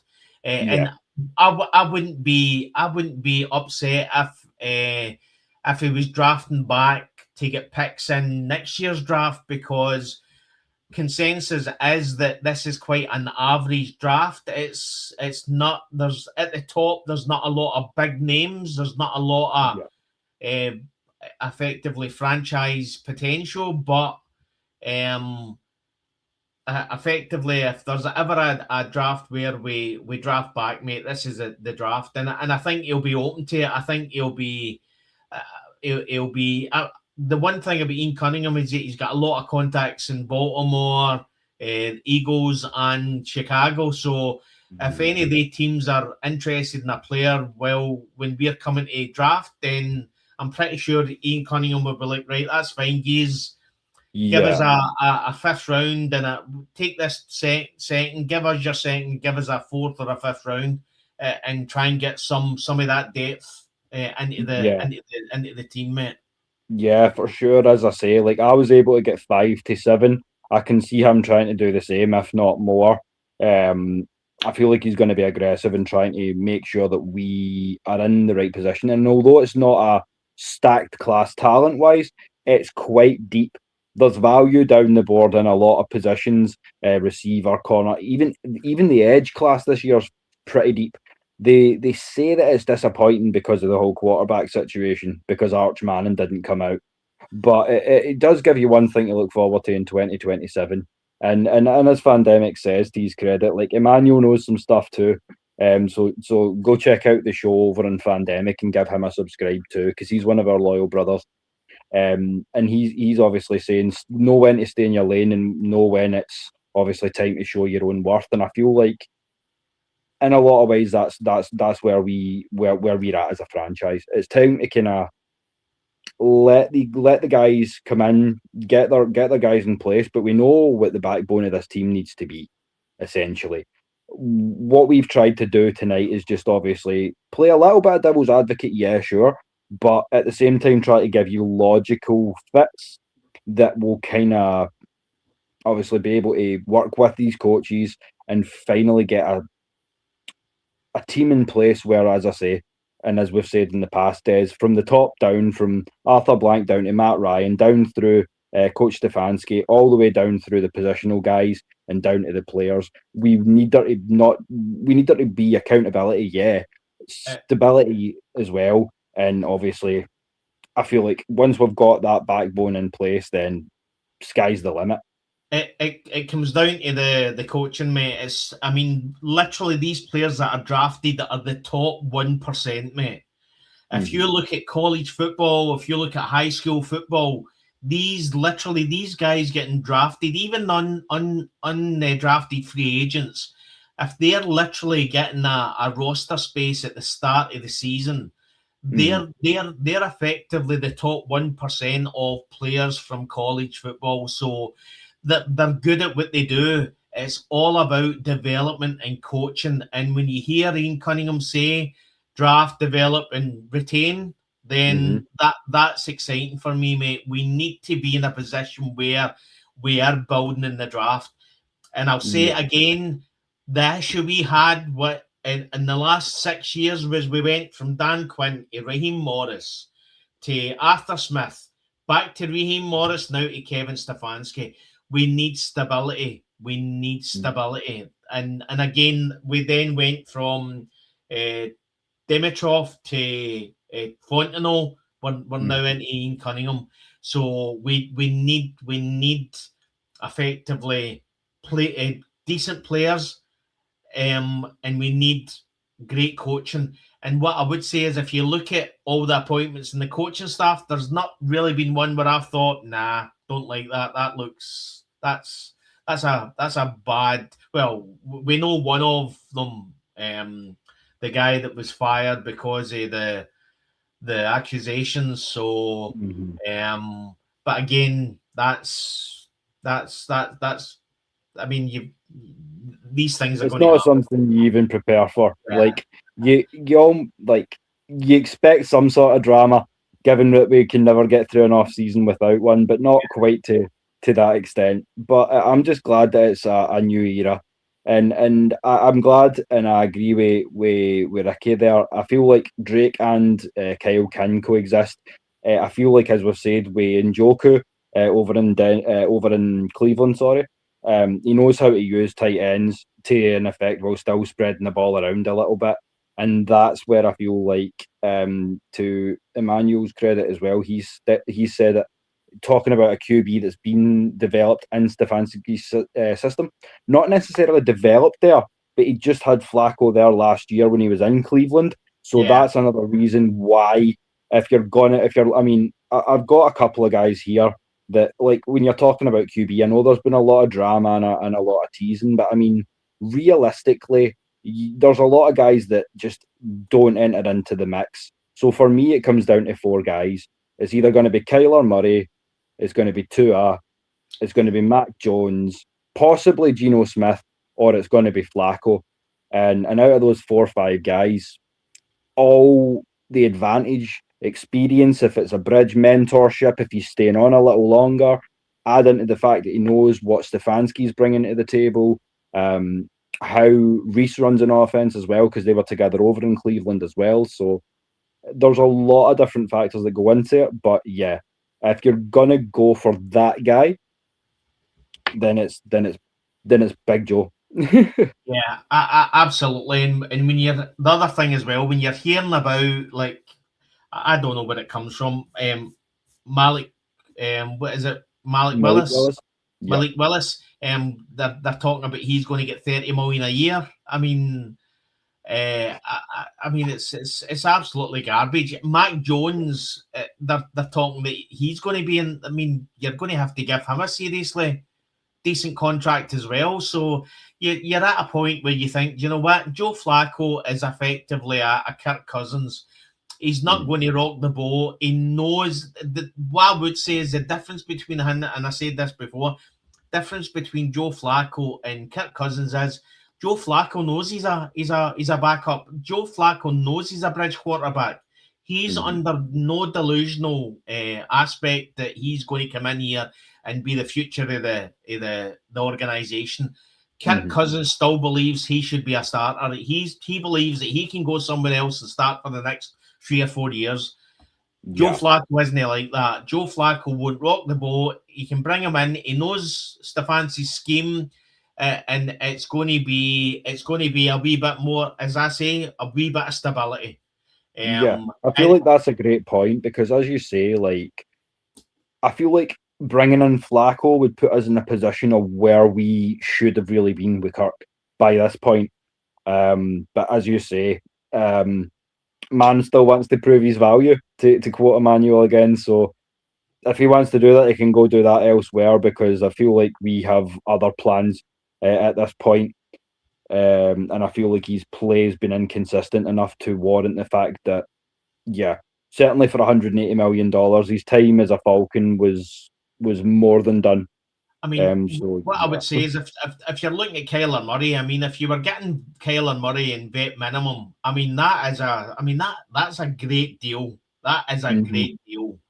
If you're unsure about Michael Penix, if I had to choose, and you think, you know, but again, you're at the point as well where he's coming off an injury as well. So it's like, are we back in the Kirk Cousins boat where we're signing a quarterback that's injury prone with a quarterback that's injury prone and Michael Penix?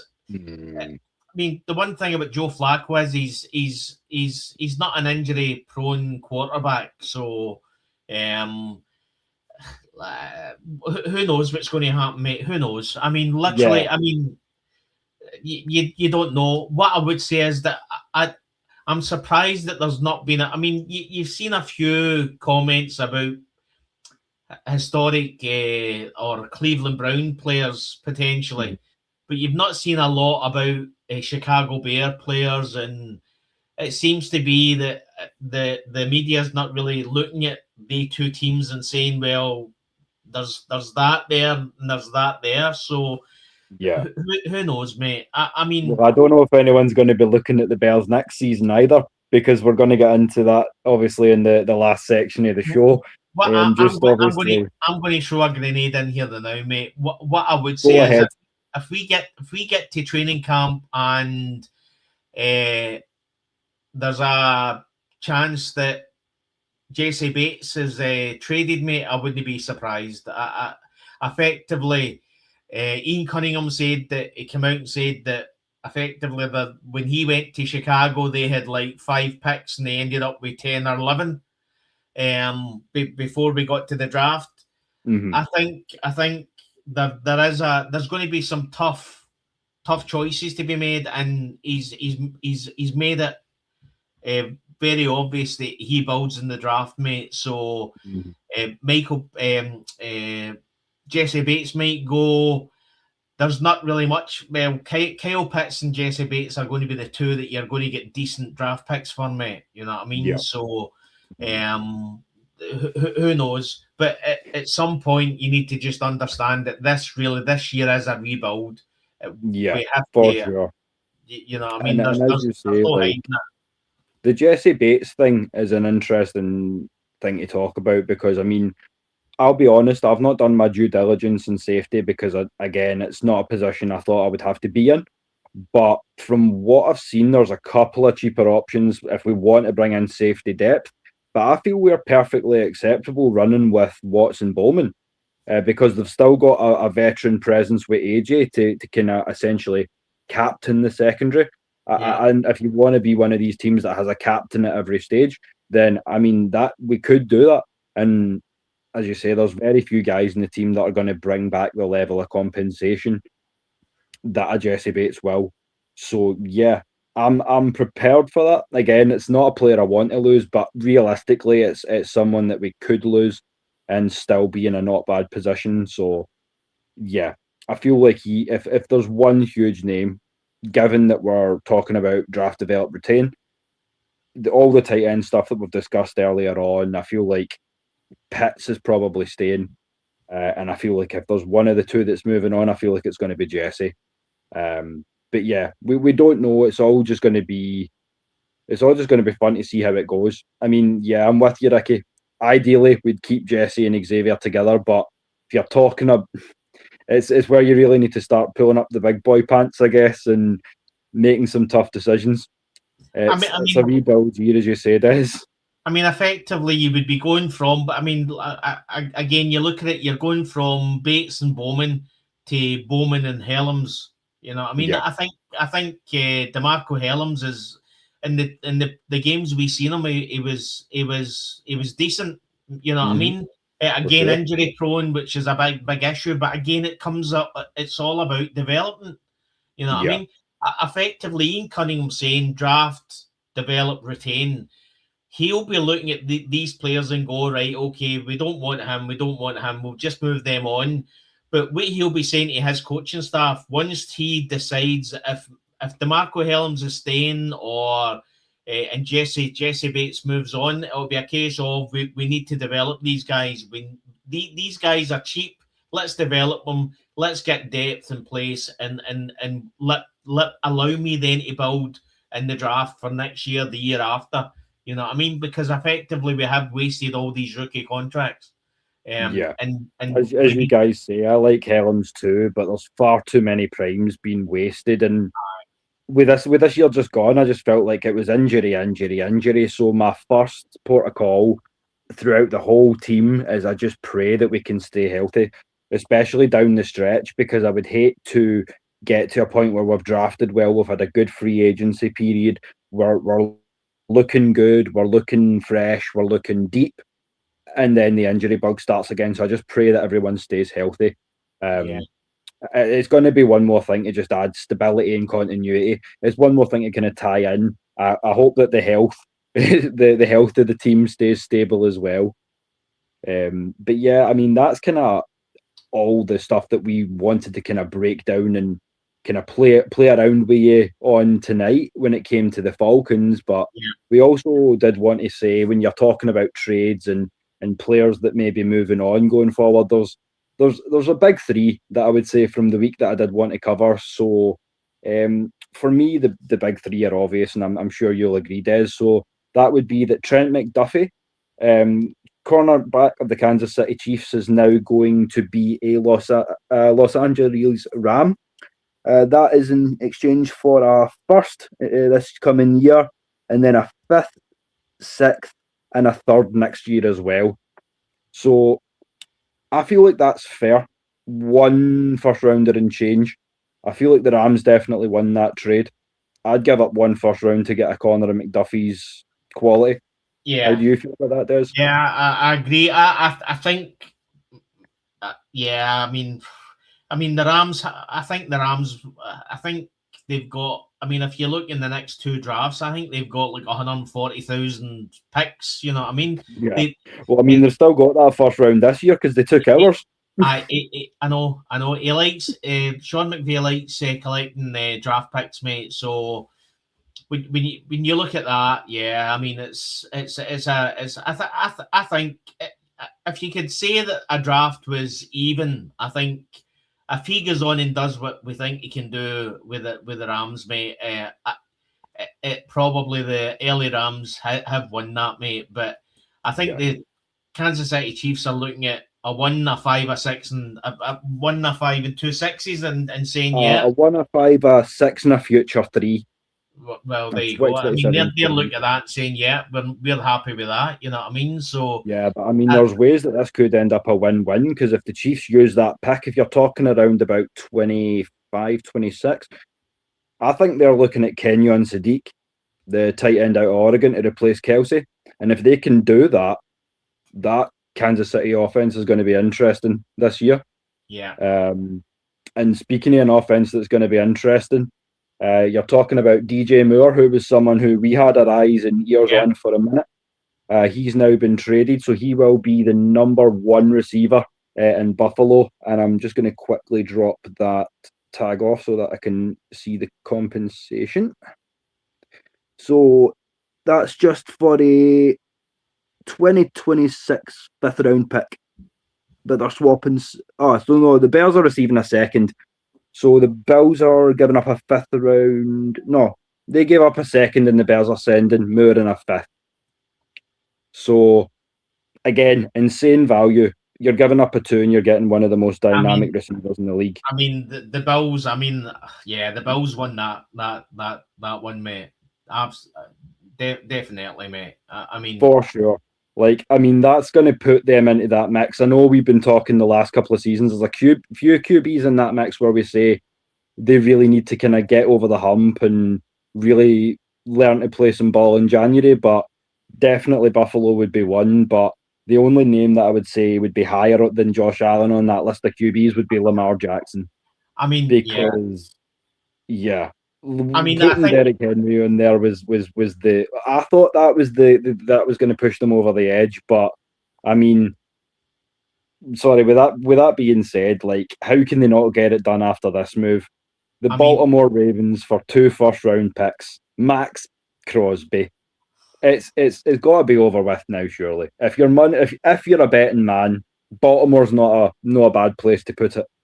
Absolutely, and it deserves it because, I mean, effectively, you've seen the picture of the Bentley or the fancy car, and it's in this. It's like a house. It looks like a hut. Yeah. And I mean, that was Max Crosby, mate. I mean, I mean, you just felt for him. You've got him and Miles Garrett. You know, I mean, that's the 2 that are effectively they're not in the right team. You know, I mean, Miles Garrett is getting compensated well for that, and Max Crosby's. I think Max Crosby's at a point where he's made so much money. He just wants to be at a place where they can actually win. I don't blame him again. Like Tyler Algier, as we were saying earlier, I don't blame the man for going and getting his money because, as you said, he really was like a gold filling in a mouthful of rotten teeth, so to speak. And shout out to the Celtic brother Floyd. Sorry, there's on you go, mate. And again, talk about DJ Moore. I mean, I think Josh Allen was getting to the point, but he was throwing a Boaty McBoatface. You know what I mean? It was literally it was like who's going to be his wide receiver. So I'm sure he'll be happy. But again, at some point, the Bills need to start trying to develop in the draft, mate. They've not been good draft. A good draft team, you know what I mean? And again, I'm pretty sure Josh Allen will be delighted with DJ Moore going there. But yeah, but I mean but Max Crosby, I mean, I'm delighted for him, mate, because he now goes to a team that can compete now, and I think we'll see a whole different Max Crosby next season, mate. You know what I mean? Yeah, one thing though, I do feel good for Max Crosby. I feel like the AFC North's going to be the division to watch, I would say, in football next season, and I feel so sorry for Joe Burrow, because 6 games in next season, you're either going to have to see Max Crosby twice, Myles Garrett twice, TJ Watt twice. It's like that poor boy. So I think since he's going offensive line in the draft, if they know what's good for them. I know. It's just these things that we can all see it, mate. How can the team not see it? It's like, I mean, how I mean, yeah, it's crazy, mate, that you're watching Joe Burrow's getting literally threw about every week, and they just can't give him protection. It's crazy, mate. It's crazy. Well, I guess the one why we know why you can't give him protection. If you're going to give $118 million a year to 3 players, then you're kind of hampered in what more you can do after that. So to an extent, I feel sorry for Burrow, but I don't feel sorry for the Bengals as an organisation. They're a good team on paper, but they're also extremely poorly run. I mean, I would say, mate. I mean, see if you're looking at any player that could turn into Andrew Luck, mate. It's Joe Burrows. I mean, I mean, there's only so much punishment that man can take before he just decides enough's enough. I'm just going to retire. He's made his money, mate. But I'm going to go back and chill on the bayou and smoke some cigars. I'm done with this. you're at a point where you're every week you watch the game and he's just getting brutalized, mate. He's getting brutalized, and there's only so much. It's the same with Tua as well. Tua, I mean, literally, effectively, Tua is getting he's going somewhere else because Miami couldn't protect him. You know what I mean? It's crazy. I mean, I hate saying this about like a professional player who knows where he's at in his life, where he's at with his health, but I fear for Tua. I genuinely do fear for him, because if you put him in a team like, say he plays on, say, the Chargers last season with Joe Alt hurt and the other great tackle they've got, both their starting tackles are out. Justin Herbert got battered all season long. If that was Tua, that's the end of his career. And it does concern me, and that's why, like, I have respect for Tua. I feel like he played some really nice ball at Alabama, even towards even the first year and a half, 2 years even of his Dolphins run. But these concussions, they mount up quick, and I just pray that he can get out of the game when he can still remember what good he did in the game. That's my only hope for Tua. So I wouldn't want to be the roster that signs him if he gets pushed over the edge. You know what I mean? Again, mate, why would you go from Kirk Cousins to Tua, mate? It makes no sense. He's literally one concussion away from being out the game, and I guarantee his agent will know that. And effectively, if he gets a good deal, most of the money will be up front. Most of the money will be effectively stuck in the first 2 years, mate, and literally the years after that will not be guaranteed. If you're his agent, you're going to try and get him one last payday. But again, effectively, you're going to make sure that there's a lot of guaranteed money. And if you're a team looking at Tua, you're going to say, no, I'm not. There's going to be very little guaranteed money, because he could go into the first game, get a concussion and that's him. His career's over. You know what I mean? Yeah.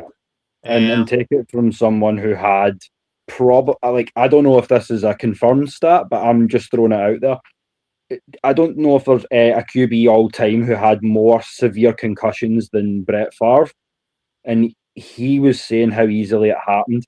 The last concussion that got him put out completely against the Saints, it wasn't even a bad hit. It was like an arm push to the shoulder or something, and the trainers came out and they went, "Brett, you okay, big guy?" And he goes, "Nah, I was snoring." It's just that easily done, and a career's over. And that's the issue with concussions, mate. As soon as you get one concussion, you're more liable to get more concussions. You know what I mean? Mm-hmm. And effectively, if you're the quarterback and you've got players that are looking at you and saying, "I'm going." I mean, none of these D-line or edge players are openly going to try and harm players.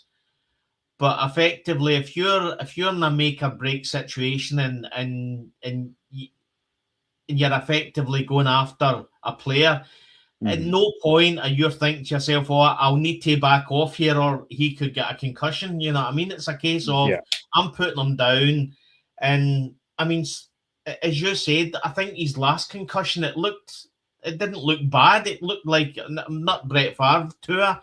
You looked, you thought, God, is he getting took off for concussion? That just looked as if it just looked like a wee tap. So, stay away from Tua. Kyler Murray, if we can get him in a vet minimum, but I think he'd muddy the water a wee bit. A little bit. I feel like he's not the best character to have in, and again, if it's any more than a vet minimum, I don't feel like I'm comfortable. He's got a good arm. For being the size that he is, he's got a bigger arm than he has any right to, but it's too sporadic. There's too much in between for me to really warrant really taking any serious consideration, at least monetarily, as it pertains to Kyler Murray. I'm just having a look to see how much Joe Flacco made. I don't think he made. I mean, $4.25 million he made with the Browns in 2025. Well, that's comparative chump change for what you'd be getting. As we say, he covers all the things we need: a bridge, a mentor, someone who knows the Stefanski scheme. What more do you really want? And cheap, so that we can put it better into other. And he's respected by Matt Ryan. Matt Ryan respects him, knows he's a good quarterback. And again, that's the kind of guy that you would bring in to mentor Michael Penix Jr., you know what I mean? So, and you're getting him, if you're getting him for $4 million, I mean, that's a no. I've always said, mate, that effectively, if you, again, I said this in one of the previous shows, Matt Ryan, for a lot of his time in the Atlanta Falcons, had Matt Schwab as the QB behind him. Effectively, I mean, a player that with the Houston Texans was their main quarterback. So it was a really good. So at some point we need to get to a point where we've got Michael Penix Jr. as an injury-prone quarterback. We need to have somebody the caliber of Joe Flacco sitting behind him that's ready to walk in if need be. If we could get younger, then that would be great. A younger quarterback that effectively didn't muddy the water, then that would be better.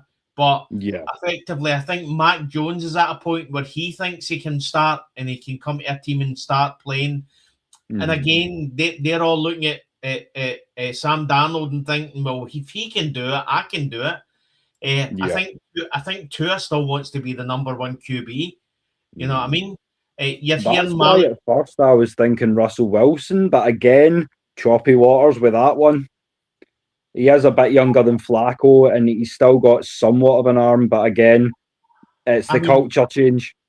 Yeah, I mean, I don't like Sean Hayton, mate, but I mean, if you're literally going to walk away from a player that literally leaves you with like 80 million dead cap, I mean, that's telling you all you need to know about what that player's bringing into the changing room, mate. You know what I mean? It's not for me. I mean, it makes sense. Joe Flacco, he's played under Stefanski.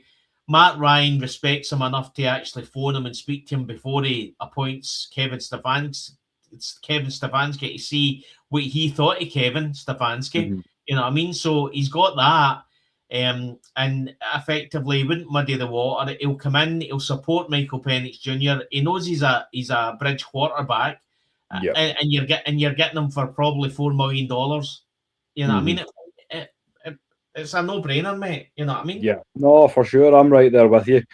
Shout out to Mad Mike. Always throwing the horns up in the chat. It's good to see you as always, brother. And as I say, we were just shouting out some of the chats we've been having the last week or so. There's been plenty going on, as we say. So it's just been really good to get back on. First time in a few weeks, obviously. Check back in with the family. Let you all know what all the good stuff that's been happening around the A and around the league as well. But before we do shut things up for the night, we always like to kind of update you on what's been happening and always give you a little chance to have your final say or ask any last minute questions. But before we do, just obviously go through all the reminders as always. So now that we're starting a new season and now that we've had a lot of new names in the chat that we're seeing for the first time, again, we're thrilled to say that. And we would remind you all that here at the Scottish Falcon Show, we are serving also as flagship to the AFN International expansion, which we're hoping will include some more British brethren very, very soon. And I will spoil no more than that. But as we always say, we strive to be the voice of all the fans, stateside, Clydeside, and worldwide. So if you want to join us and earn your kilt,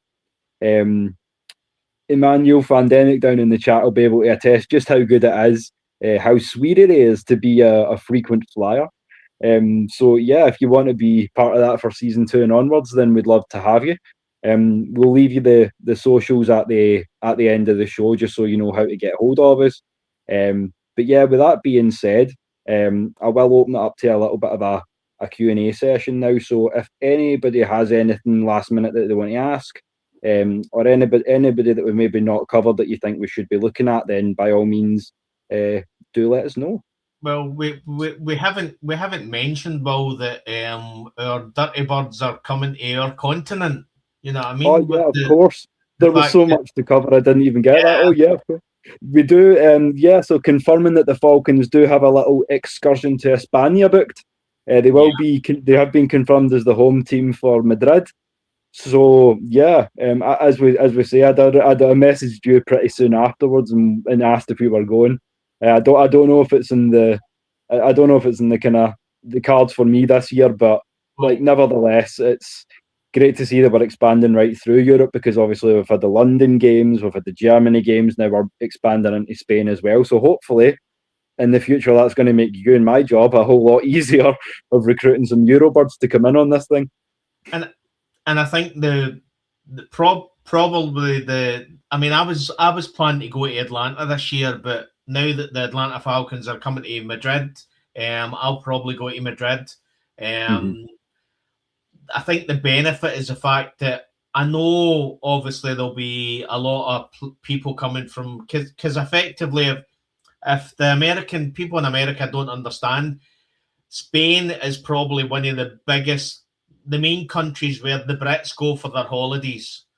So the Brits, we've got rain and snow and summer here. So we like to see a wee bit of sun. So I go to Portugal, which is obviously right next to Spain, but a lot of the Brits go to Spain. So I think a lot of the British NFL fans will probably fly across, but it won't probably be as tough to get tickets for this game, I think, as it would be for the Germany game or the British games. So I'm hoping that I'll get some decent tickets, and yeah, I'll probably go out there. They're saying that potentially it's going to be November the 8th. Could be the game date. So again, that's it's my son's birthday the day before, so that's perfect for me and him going across. So yeah, that would be amazing, man. And from what I hear, like, I've never been to Madrid. When I went to Spain, it was we were about 40 minutes outside of Barcelona. So we were down in Catalonia, the southeast coast, Costa Brava. But obviously, from what I've heard and what I've seen, Madrid's an absolutely beautiful city, and it's a great city to party in as well. And again, it's the Bernabeu. Yeah. I'm just trying to see what the capacity is. It's quite a big capacity. It's got to be what 70, 68, 70? 83,000. So it's Wow. again, it's up there with. I mean, I went to Wembley. I think Wembley's 100. It was 90 odd thousand there. Tottenham Stadium, I think, is about 60 odd. So it's a bigger stadium as well. So again, you always worry that effectively you're not going to get a ticket. But again, the rumours are that it might be the Chicago Bears that we play. So that would be quite a fun game. I'd be looking forward to that one. Yeah. And with that being said, when it comes to obviously the game in Madrid, for those of you that don't follow the soccer, the Santiago Bernabeu, where the game's going to be played, that's the home of Real Madrid. So probably like if you're talking about like the best football teams in the world, they're probably still one of the top first six or so you'd mention.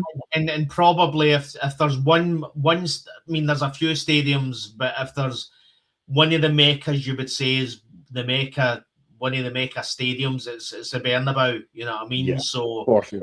You've got Wembley, you've got the Bernabeu, Hampden, which is obviously get so many records, you know what I mean? That when it was actually a decent stadium, now it's a shadow of itself. But when you hear, I feel like if we put some work in, though, we could have grounds like Dublin can host a game. Glasgow or Edinburgh should be able to as well. We have the infrastructure.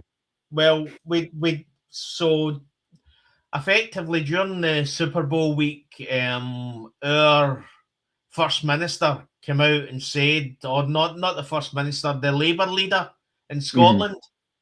I don't follow. I actually probably follow politics more in America than I do in Scotland. He came out and said about Scotland getting a NFL game, and I would second that. I've already said that effectively it wouldn't just be an NFL game for Scotland, it would effectively be an NFL game for the north of England and probably Ireland as well, Northern Ireland probably, because effectively you jump on a ferry from Belfast and you're in Stranraer in an hour and a bit. So it's probably easier for the people in Northern Ireland to come to Scotland that would be for them to go to London. So effectively, it would be effectively a North of Britain game if we got a game in Glasgow, maybe either at Ibrox, Celtic Park, Murrayfield probably would be the best place because it holds like 72,000. So I would love to see an NFL game every year come to Scotland. That would be wonderful, and you know what? That's something we're going to push for until we get it. So. Plus, it's an excuse because if the Falcons get Scotland, it means that you all get a chance to come over and visit your boys, and we can show you around. Absolutely. So I don't know quite how we'd fare as tour guides, but we'll do our best for sure. Listen, it's easy. It's like there's a big castle that's 1,000 years old. There's another big castle that's 800 years old. And there, you've heard of William Wallace. Well, there's his statue, and there's his tower, the monument to Wallace. So there you go. There's your advice firsthand from the man himself. If you ever come over for a game, start at Stirling, work your way down. We'll meet you at the stadium. Yes. So all that being said, like, just I've got a wee questions here. I'm trying to see if my twin brother wants to go to the Ravens game. He's a Ravens fan. Tell him we're sorry. No, in all honesty, he might be the one like apologising to us. That was some pickup with Crosby, so he'll be excited. I'm not looking forward to the next time we see the Ravens. I'll put it that way, Ricky. But yeah, like again, thank you all so much for putting up with us the last 2 hours and the last 48 episodes. Yeah. Like as I say, the way the season's kicked our arse and not so many words, it's taking us some time to kind of sit down, breathe, and have that woosah moment. But now that that's all done and we've gotten back, it's the band-aid's off. So I would like to do a little kind of one more little reminder before we close things out. So as you know, and as we've teased in the last few shows, Des and I are going to be expanding into a lot more sports. As such, we have opened up the new channel as well for that. So obviously you've got the Scottish Falcons show, which is just predominantly towards obviously the Falcons and a little bit of the broader NFL. But if we're going to be talking in more detail about more of the league, college ball, baseball, basketball, wrestling, so on and so forth, you know the list by now. Then please give us a subscribe on the SF Sports at YouTube. So as I say, that's where you're going to find everything that's not pertaining to this show, all our little wicked ends and side hustles and all that good stuff as well. So just before we wrap up, guys, I appreciate all the kind words as well. Absolutely. Just before we do wrap things up, Des, are you planning on expanding? How's the social media life treating you? Are you still just an X-man, or are you planning on? The business now is just kicking my arse, mate. I'm literally, as I say, it's just been hectic, mate. So it literally, as we said earlier about everybody, if there was anybody that was struggling, you know what I mean? It's literally, it's work, home, bed, something to eat, bed, and repeat. So Well, in that case, I'm glad to serve as a distraction, at least, if nothing else. Mate, I will say that effectively, I couldn't do this without you, because you put the show together, you put the topics together, you produce it all. I literally just come on and ran for 2 hours, mate. So I really, really appreciate you, mate. And as I say, I'm always ever hopeful, and that this is going to be the season. The Atlanta Falcons always do it for us. So let's hope that this is the premiere of the Super Bowl win. Who knows, mate? As I say, I hope so, man. Nobody get in there early, but then everybody will call us glory hunters. They'll be like, second season of the show, and that's when you win it. But no, we you know as well as I do, we've been here for almost 20 years at this point, so we've seen it all. We've been through it all. We've come through the other side. We're still scarred in places from all the.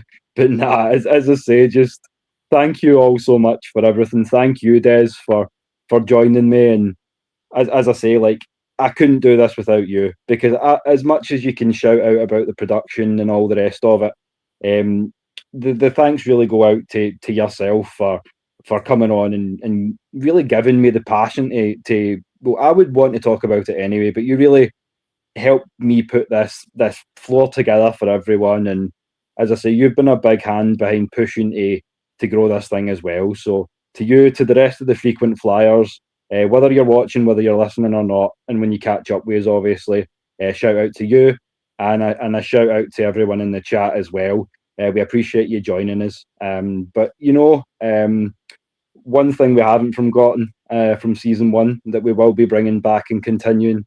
We like our hashtags. So I'll pitch it out. To coin a baseball phrase, I'll pitch it out and you can knock it out the park, guys. So we would wish you good night, but before we do so, we would remind you as always that here at AFNI and the Scottish Falcon Show, we love our ATL. So good night, Dirty Birds, and until then, remember as always that pain is international. Des? But so is passion. Thank you so much, guys. Catch you very, very soon. Peace.